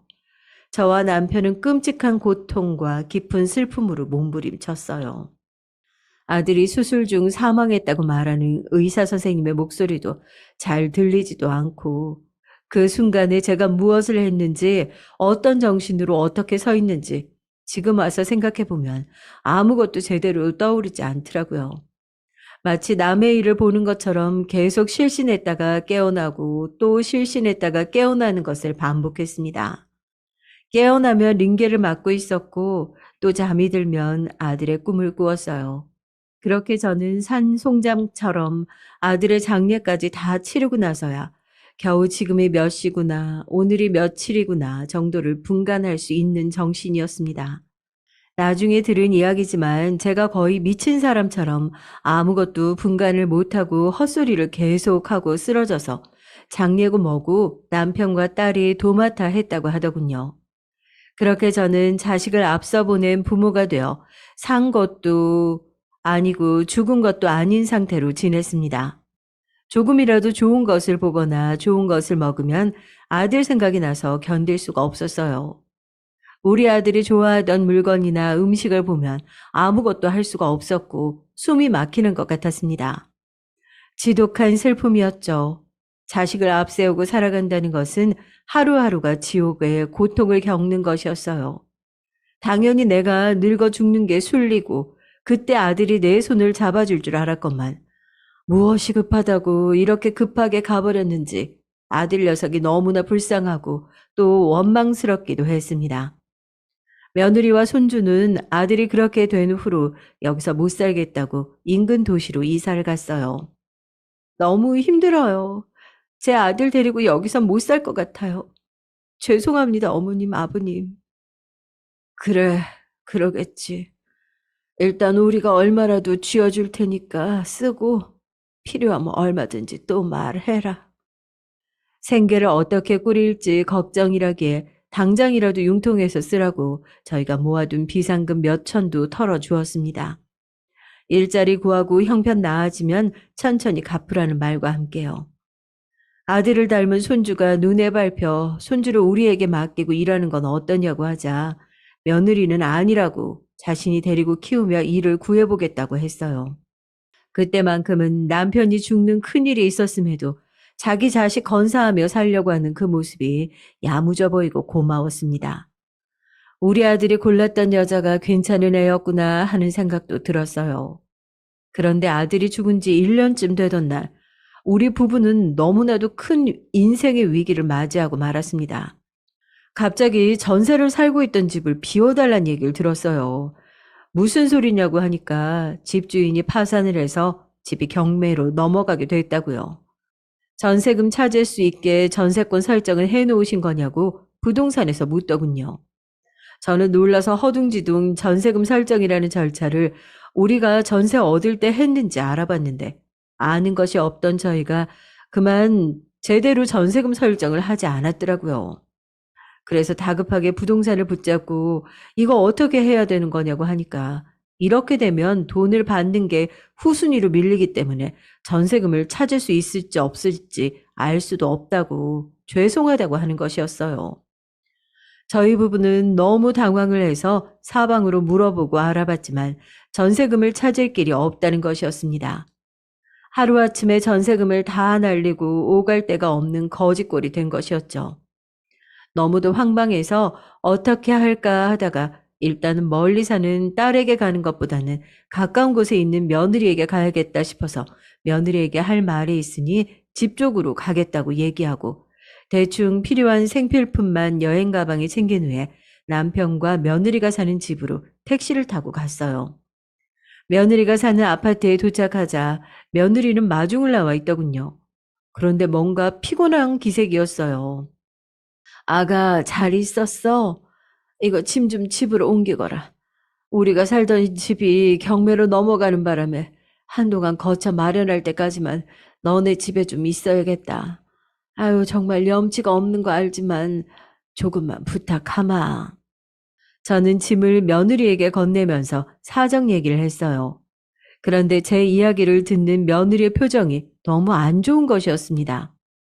어머니, 그런데 갑자기 이렇게 들이닥치시면 제가 좀 곤란해서요. 아니, 계속 있겠다는 게 아니고, 지금 상황이 우리가 있을 걸 마련할 때까지만 좀 있게 해다오. 아니, 노인네 둘이서 어딜 가겠니? 갑자기 집을 비워달라는데 한 달만 있게 해주면 알아서 거처 마련해서 나가마. 서울에 너희 신혼에 가도 되고, 부탁 좀 할게, 응?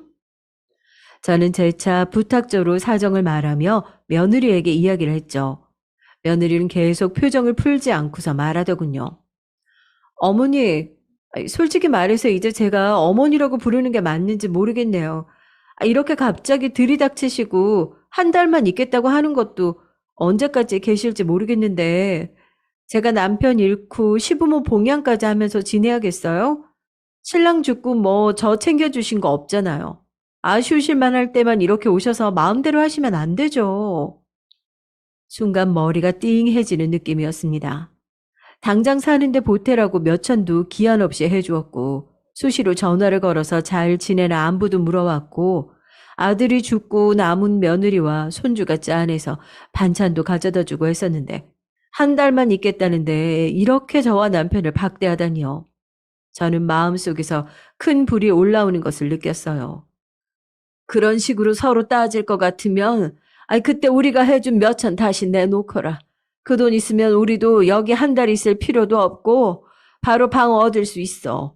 우리가 해준 돈은 소식도 없고 돌려주지도 않으면서 한 달 정도 머무는 게 그렇게 안 내키니? 늙어서 참 서럽다. 우리 아들이 있었다면 감히 네가 이렇게 우리를 대할 수 있었겠어? 있었다면? 그런 이야기가 무슨 소용 있어요. 이미 저랑 애기 놔두고 죽어버렸는데요. 어머니, 저요. 하루 벌어 하루 먹고 살기 빠듯해요. 애 데리고 종종거리며 겨우 산다고요. 어머니 주신 몇천, 지금 100만 원도 안 남았고 언제 갚을지도 모르겠으니 정 받으셔야겠으면 고소라도 하시든지요. 어쨌든 저는 분명히 말씀드렸으니까 얼른 돌아가 주세요. 듣기 싫으니까 꺼지라고요. 속사포처럼 말을 쏟아내던 며느리는 자기 할 말만 하고 어른에게 꺼지라고까지 하며 엘리베이터를 타고 냉큼 올라가 버리더군요. 저와 남편은 졸지에 며느리 집으로 들어가 보지도 못하고 쫓겨난 신세가 됐습니다. 정말 기가 막히고 코가 막혀 말이 안 나오더군요. 아무리 내가 그동안 별로 살갑게 대하지 않았다지만 그래도 시어머니로서 못해준 것은 아니라고 생각했는데 돈 빌려준 것도 당장 못 주겠다며 적반하장으로 저희를 내쫓다니요. 역시 첫인상이 틀리지 않았다는 생각이 들었습니다. 며느리는 뱀처럼 교활한 성격의 사람이었어요. 달면 삼키고 쓰면 뱉는 사람이요. 결국 어쩔 수 없이 멀리 사는 딸에게 전화를 걸었어요. 딸은 제 이야기를 듣고 화가 나서 펄펄 뛰더니 근처에 숙소를 잡아 일단 오늘 하루는 편히 계시라고 내일 아침에 모시러 가겠다고 하더군요. 그러면서 꼭 모텔 같은 곳 가지 말고 호텔 가라고 호텔비를 줬습니다. 그렇게 호텔에서 하룻밤을 자고 차를 끌고 내려온 딸의 차를 타고 그 길로 서울 딸네 집에서 지내게 됐어요.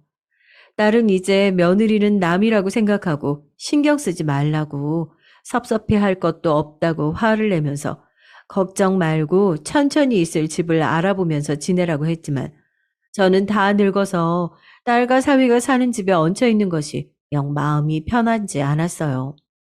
남편 역시 사위의 눈치를 보는 듯 했고요. 며느리에게 빌려준 돈 말고는 저희가 들고 있는 목돈도 없어서 어떻게 집을 구해서 살아가야 하나 막막하던 즈음 딸이 저에게 돈을 내밀었죠.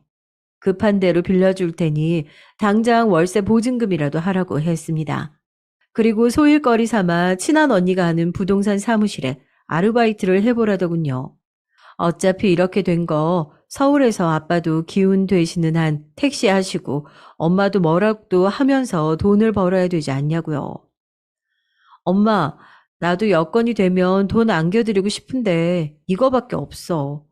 일단 엄마랑 아빠가 돈 벌고 있으면 나도 틈틈이 돈 붙일게. 엄마 미안해.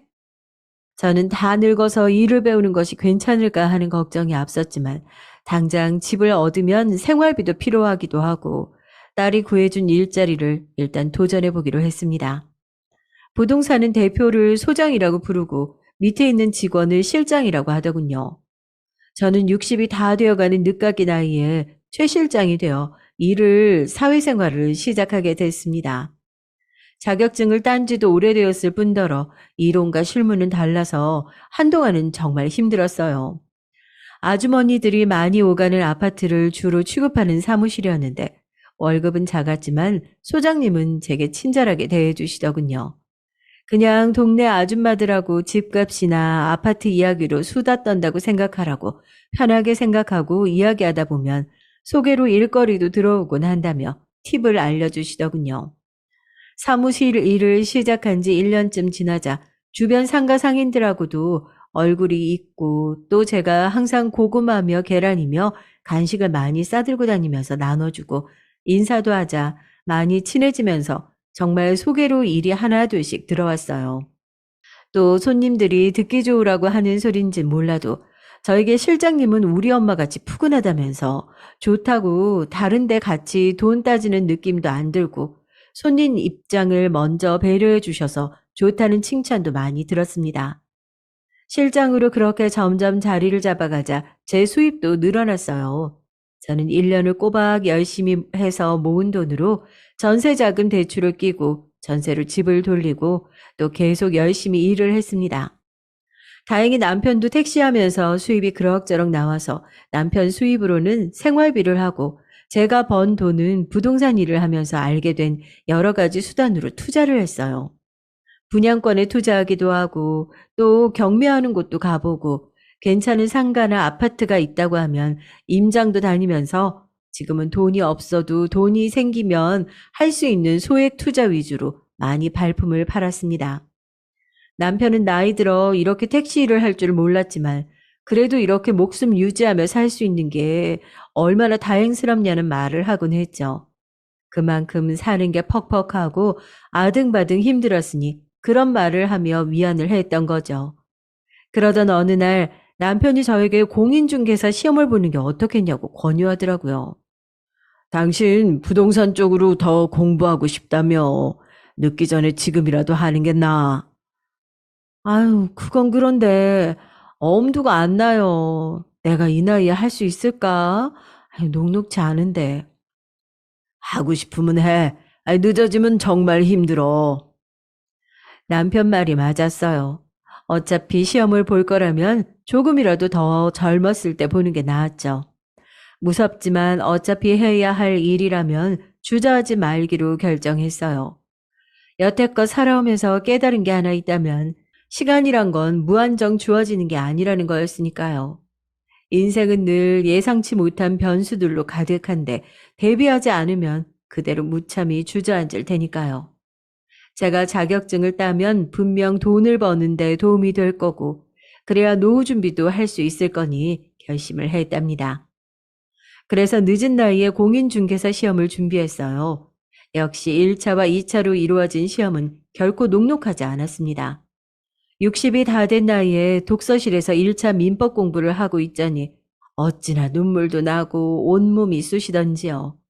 그래도 저는 이 시험이 내 인생의 마지막 시험일 수도 있다. 최선을 다하자는 각오로 시험 공부를 했습니다. 당신 대견해. 오늘 힘들었지? 남편이 가끔 고생했다며 제 어깨를 주물러주고 의지가 된 턱에 그래도 하루하루 버텨나갔던 것 같아요. 그리고 그렇게 2, 3년 만에 고생 끝에 겨우 턱걸이 점수로 자격증을 취득했습니다. 정말 인간 승리가 아닐 수 없었어요. 여보, 정말 꿈만 같아요. 수고했어, 정말. 그날 남편과 조촐하게 축하 파티를 했는데 얼마나 기분이 좋았는지 모릅니다. 그리고 오랜만에 조용한 분위기에서 남편과 아들 이야기를 이어가게 됐죠. 가슴에 한으로 남은 내 아들, 그리고 내 손주. 그날 사진을 붙들고 얼마나 울었는지 몰라요. 며느리는 그렇게 저희를 내쫓은 후 단 한 번도 연락하지 않았습니다. 사실 제가 손주가 너무 보고 싶어서 연락한 적이 있었어요. 사진이라도 한 장 보내달라는 부탁이었는데 며느린 그 말에 코웃음을 치며 이러더라고요. 어머니, 아니, 아줌마, 정말 끝까지 이러실 거예요? 제 아들이에요. 아줌마 손주 아니고요. 더 이상 저희 사는 거에 관심 끄세요. 도와달라고 하지 마시고요. 저 자선사업가 아니거든요. 제 아들 먹여 살리기도 바쁘고요. 진짜 거지 같은 노인네가. 그 말만 남기고 전화를 획 끊어버렸습니다. 그 전에 번호 바꿀 거라고 말도 덧붙이면서 말이에요. 아마도 저희가 자기한테 또 도움을 요청하려고 전화했다고 생각한 모양이었습니다. 아무리 그래도 그렇지 어떻게 한때 시부모였던 저힐 길거리에 있는 거지도 못하게 취급하는 건지 도통 이해할 수가 없었어요. 남편한텐 차마 가슴 아파할까 말도 못하겠더라고요. 그 후 전 손주도 그냥 가슴에 품고 일에만 매진했습니다. 그리고 몇 년간 일하면서 모은 몇 천으로 약간 외곽지에 상가를 경매로 저렴하게 낙찰을 받았어요. 그런데 우리가 그 상가를 사고 세를 준 지 2년 만에 서울의 유명 대학이 그쪽에다가 캠퍼스를 짓기로 확정이 되면서 상가의 가격이 엄청 뛰기 시작했습니다. 바로 대학 인근의 상가가 되어버렸기 때문이죠. 저는 기왕 이렇게 된 거 이 상가에 내가 부동산을 차려봐야겠다는 생각이 들었습니다. 대학가이기 때문에 원룸을 찾는 수요가 있을 것이고 그동안 실장 일을 하면서 노하우도 제법 쌓였기 때문이에요. 그렇게 제 생애 최초로 대표라는 직함을 달고 젊은 실장을 뽑았습니다. 실장은 요즘에는 블로그를 통해서 홍보를 해야 한다면서 자신이 그 관리를 해보겠다며 매일 온라인 게시글을 올리고 여기저기 온라인으로 홍보를 하더군요. 저는 처음에 발로 뛰지 않고 저런 곳에 글을 쓴다고 뭐가 되겠나 싶었는데 웬걸 저는 진짜 옛날 사람이더라고요. 저희 부동산은 실장의 아이디어로 아주 빠르게 블로그 관리를 시작했는데 저희 블로그를 누가 대학교 사이트에 올리면서 학생들의 연락이 빗발치기 시작했어요. 제가 학생들 원룸 얻어주고 지방에서 부모님들이 올라와 걱정하시는 것을 보면서 죽은 아들 생각도 나고 해서 수수료도 늦게 받기도 하고 사정 봐서 깎아드리기도 했던 것들이 학생들끼리 소문이 돌았나 봐요. 그래서 저희 부동산이 일명 혜자 부동산이라며 인근에서 소문이 났다고 하더라고요. 저는 혜자, 김혜자 말이야 했더니 실장이 웃으며 편의점에서 팔던 김혜자 도시락이 가격에 비해 풍성해서 그 후로 젊은 친구들이 가격이 저렴하고 서비스가 좋은 것을 그렇게 부른다고 하더라고요. 참 재미있는 표현이죠. 그렇게 저는 부동산이 대박이 나서 아파트도 사고 주식도 하면서 자산을 차곡차곡 불리기 시작했습니다. 이제 더 이상 월세니 전세니 그런 것들을 걱정할 게 아니었어요. 저는 부동산으로 큰 재산을 모은 부자가 되었습니다. 저는 곧 70을 바라보는 나이에도 인생이 이렇게 크게 바뀔 수 있다는 것이 참 신기했어요. 한편으로는 하늘로 간 아들이 우리를 살펴주고 있나 하는 생각도 들었고요. 항상 돈 벌어서 엄마 호강시켜줄게 하던 우리 아들이 이렇게 우리를 돈방석에 앉혀주고 지금 우리를 보면서 웃고 있을 것 같아서 하루에 한 번은 하늘을 보면서 아들에게 인사를 했습니다. 아들아, 잘 있지? 엄마가 항상 고맙다. 보고 싶어. 그때마다 아들은 자기도 보고 싶다며 화답하는 것 같았어요.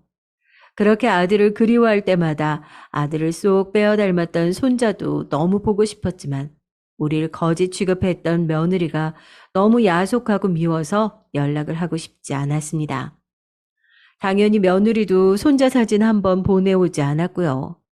손자는 인연을 끊을 당시 6살이었으니 이제 어엿한 초등학생이 되어 있을 것이었습니다. 사실 저는 형편이 좋아지고 여유가 생기자 하루가 다르게 아들이 더 그립고 손자가 보고 싶었어요. 그래서 며느리에게 전화를 해보기도 했는데 없는 번호로 뜨더라고요.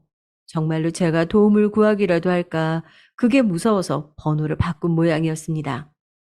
그래도 손자만큼은 너무 보고 싶었어요. 이제는 생각으로도 모자라 매일 밤 꿈에 손자가 등장할 지경이었으니까요. 손자는 아들의 품에 안겨 있었고 제게 손을 뻗어 할머니라고 어물거리는 발음으로 부르곤 했죠. 참 이상하죠. 그 꿈이 왜 이리 반복되어 재성되는 건지. 꿈속의 아들은 참으로 행복해 보였고 손자는 마지막으로 보았을 적 그 모습 그대로 제게 인사하는데 눈 뜨면 베개가 흠뻑 적셔져 있었습니다.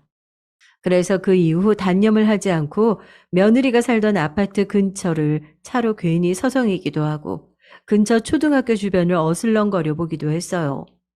어느 학교를 다니는지 여전히 그곳에 살고 있는지 모르지만 그래도 그냥 혹시나 마주쳐질 수도 있지 않을까 그런 기대를 하면서요.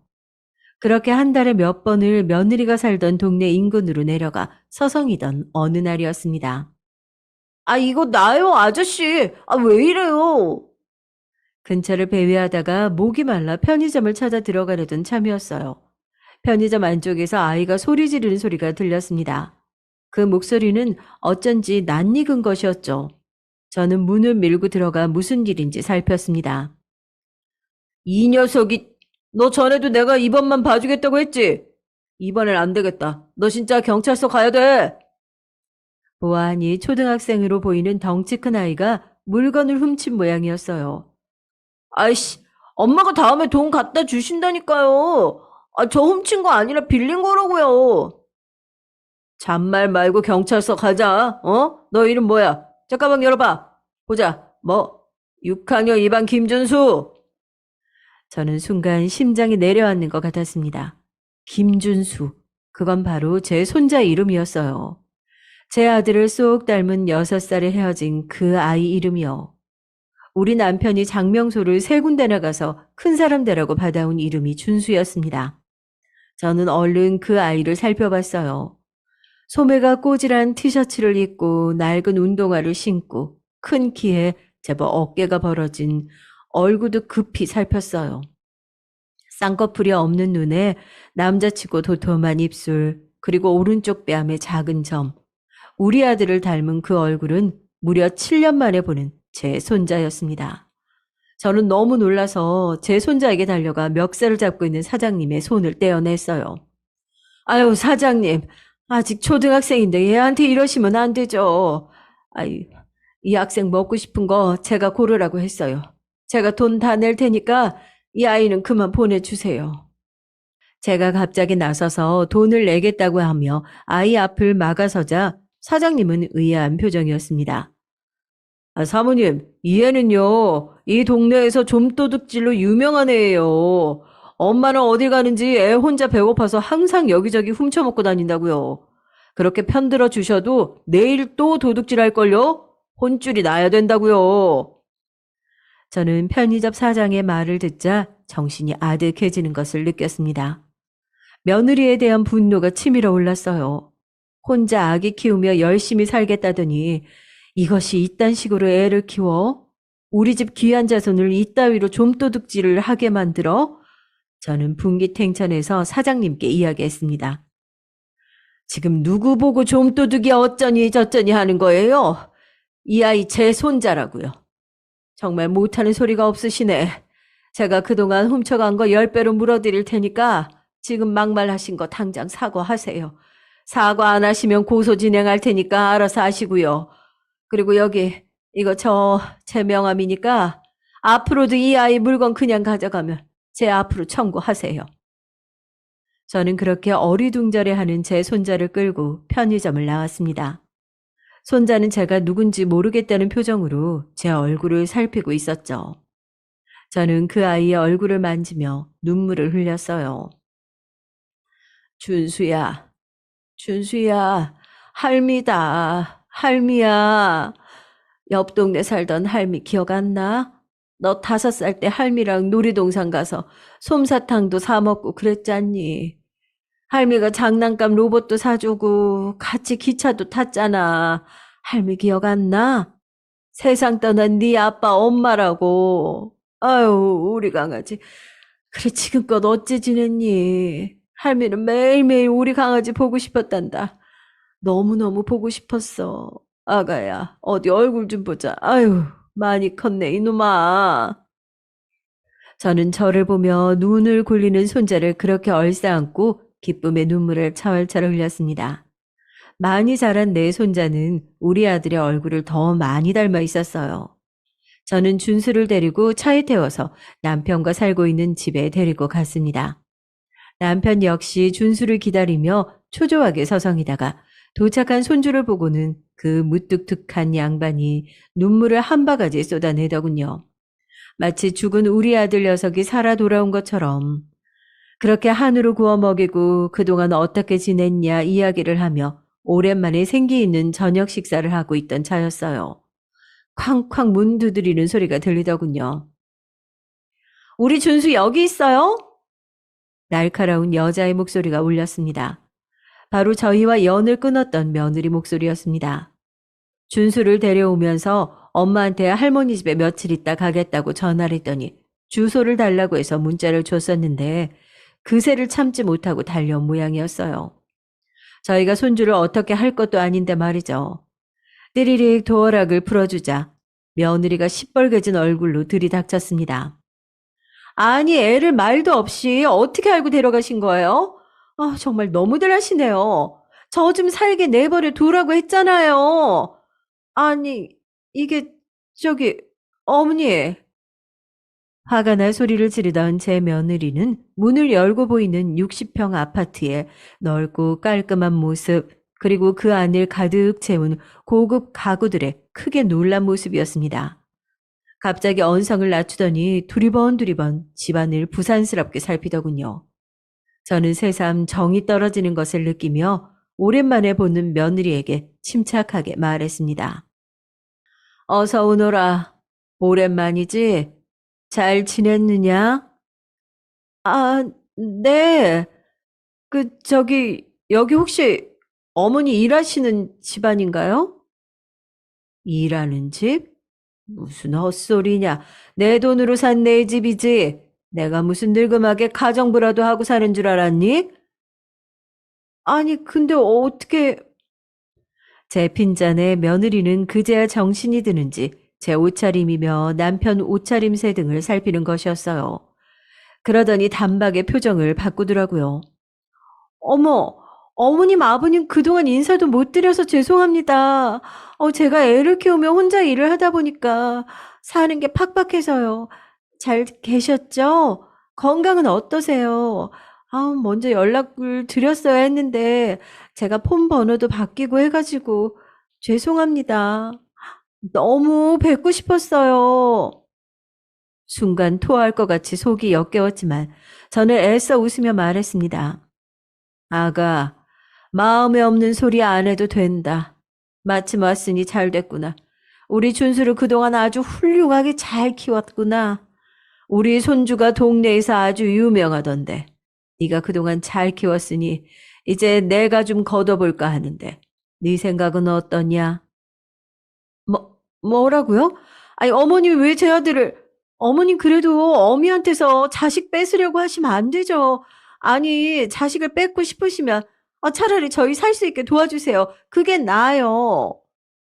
제 말에 며느리는 움찔하더니 그때부턴 기를 쓰고 아부를 해대는 것이었어요. 사느라 바빠서 그랬던 것이지 그냥 동네 장난꾸러기인데 그런 것이라고. 제가 잘 챙기고 있었다고. 이제 와서 부모님께서 돌보시기는 힘드시지 않겠냐고. 아이도 엄마랑 있는 게 낫다는 둥 계속 횡설수설하면서 억지 웃음을 짓고 땀을 뻘뻘 흘리는 것이었죠. 그야말로 혼자 원맨쇼였어요. 그러면서도 생활비 명목으로 돈을 요구하는데 기가 찼습니다. 며느라, 한때 정을 생각해서 내가 마지막으로 한마디 하마. 손주에 관한 모든 권리를 우리한테 넘기고 넌 뒤로 물러서. 이제 우리가 우리 핏줄 건사하고 번듯하게 교육시키고 대학도 보낼 테니까. 하늘에 있는 아들도 그걸 바랄 거다. 안 돼요, 어머니. 말도 안 되는 소리 좀 마세요. 그이가 왜 그걸 바라겠어요. 아들 데려가는 건 안 돼요, 절대. 차라리 돈을 내놓으시라니까요. 며느리의 달라른 말은 내놓으란 말로 바뀌었어요. 그리고 저는 그의 속이 다시금 부글부글 끓는 게 느껴졌죠. 사실 저는 며느리가 오기 전 손주한테 들은 것이 있었습니다. 며느리가 얼마나 아이를 방치했는지 글쎄 손주가 울먹거리며 이런 말을 하는 것이었어요. 엄마한테 남자가 한 명 있는데 그 남자가 놀다 오느라 자기는 밥도 안 챙겨주고 그냥 나간다는 것이었습니다. 자기한테 관심이 하나도 없고 배고프면 계란 후라이 하나 구워주고 나가는데 어떤 날은 쫄쫄 굶어 기력 없이 누워있던 날도 있었답니다. 세상에 그 말을 듣고 얼마나 기가 막히던지 경을 칠 노릇이었어요. 그래서 제가 남편에게 손주를 데리고 방에 들어가 있으라고 한 다음 며느리만 나오게 해 카페로 향했습니다. 그 점을 들먹여 그대로 말하자 며느린 말을 잇지 못하더군요. 네가 남자랑 놀아나느라 애는 방치해두고 싸돌아다녔다는데 내가 애한테 들은 소리가 있는데 이제 와서 엄마 노릇이 하고 싶니? 어머니 그건 어머니라고 부르지 말라고 하지 않았니? 아줌마라 했잖니. 그거 다 잊은 거야? 고세 까먹은 거야? 널 보면 내가 인간이 얼마나 무서운 존재인지 새삼스레 다시 알게 된다. 좋은 말로 할 때 내 손주 포기해라. 넌 그냥 네 하던 대로 자유롭게 살아. 며느리는 크게 충격을 받은 모습이었어요. 저는 좋게 말할 때 나가지 않으면 내가 가진 재력으로 평생 너를 괴롭히겠다고 조용히 물러나라고 한 번 더 말하면서 일어서려고 했더니 근데 며느리가 갑자기 사람들 다 보는 앞에서 무릎을 꿇으며 울더라고요. 어머니, 제가 그땐 사는 게 급해서 너무 막막해서 그랬어요. 저희 살기도 어려우니까 어머니 노염 푸시고 한 번만 저희 거두어 주세요. 제가 만나던 그 남자도 제가 너무 마음이 힘드니까 잠깐 만난 거지. 그 사람과 평생 산다거나 할 생각은 없어요. 아우, 정말이에요. 며느리는 지금 만나는 남자도 당장 정리를 하겠다며 저에게 울고불고 사정을 하는데 그 꼴도 보기 싫었어요. 그래서 저도 모르게 앞에 있던 물잔을 들어 며느리 얼굴에 부어버렸습니다. 이젠 네가 꺼질 차례야. 어서 꺼져. 며느리 물을 맞고서야 정신이 차려진 건지 아무 말 없이 흐느끼더라고요. 그 후로 저희 가족은 준수와 함께 즐겁게 지내고 있습니다. 준수는 가끔 엄마와 연락을 하는 모양이었지만 항상 남자친구가 생겼다가 사라지고 자신에게 신경 써주지 않는 엄마에게 그다지 정은 없는 모양이었어요. 다만 며느리가 아직도 준수를 핑계 삼아 저희 집 앞에 나타난다는 게 문제지요. 어머니, 저 그 사람 정리했어요. 확인이라도 시켜드릴까요? 보세요. 저 전화번호도 없고요. 이제 엄마 노릇 할 수 있어요, 어머니.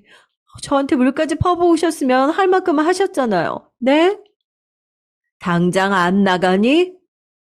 보다 못한 남편이 버럭 화를 내며 경찰을 부르겠다고 하자 꽁지 빠지게 도망가긴 했지만 며느리의 욕심은 아직도 채워지지 않은 모양이었어요.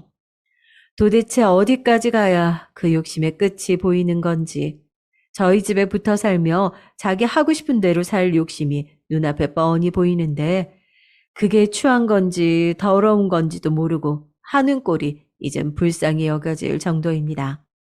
다행히 손주가 지금은 엄마에 대한 정이 크게 없어 저희가 며느리를 내쫓아도 아무 말도 하지 않고 있지만 나중에 준수가 더 커서도 저렇게 빌부터 동정을 구할까봐 걱정도 돼요. 마음 약한 손주가 제 엄마를 받아주자고 사정하면 저도 그때는 어떻게 해야 할지 어떤 선택을 하게 될지 장담할 수가 없거든요. 아무쪼록 그래도 저는 하늘나라로 떠난 아들 대신 아들을 쏙 빼닮은 손주 녀석을 보면서 하루하루 행복하게 지내고 있습니다. 오늘 하루를 귀하고 감사하게 생각하면서 말입니다. 아들도 이 하늘에서 좋아할 거라 여기니 행복함과 안도감이 함께 몰려오는 것 같아요. 이 사연을 들으신 여러분, 제 이야기 어떠셨나요? 늙은이의 한풀이 같은 이야기였지만 들어주셔서 참으로 고맙습니다. 그리고 제 고민에 대한 조언을 주신다면 고마울 것 같습니다. 한 가지 더 말씀드리자면 예나 지금이나 결국 사람은 돈과 능력이 있어야 하는 것 같아요. 제가 늦게 공부를 시작해 잘 될 수 있었던 것처럼 여러분도 올해 자신을 위한 계획 하나쯤 세워보면 어떨까요? 항상 건강 조심하시고 언제 떠날지 모르는 가족들과 항상 좋은 이야기 나누면서 지내시기를 바랄게요.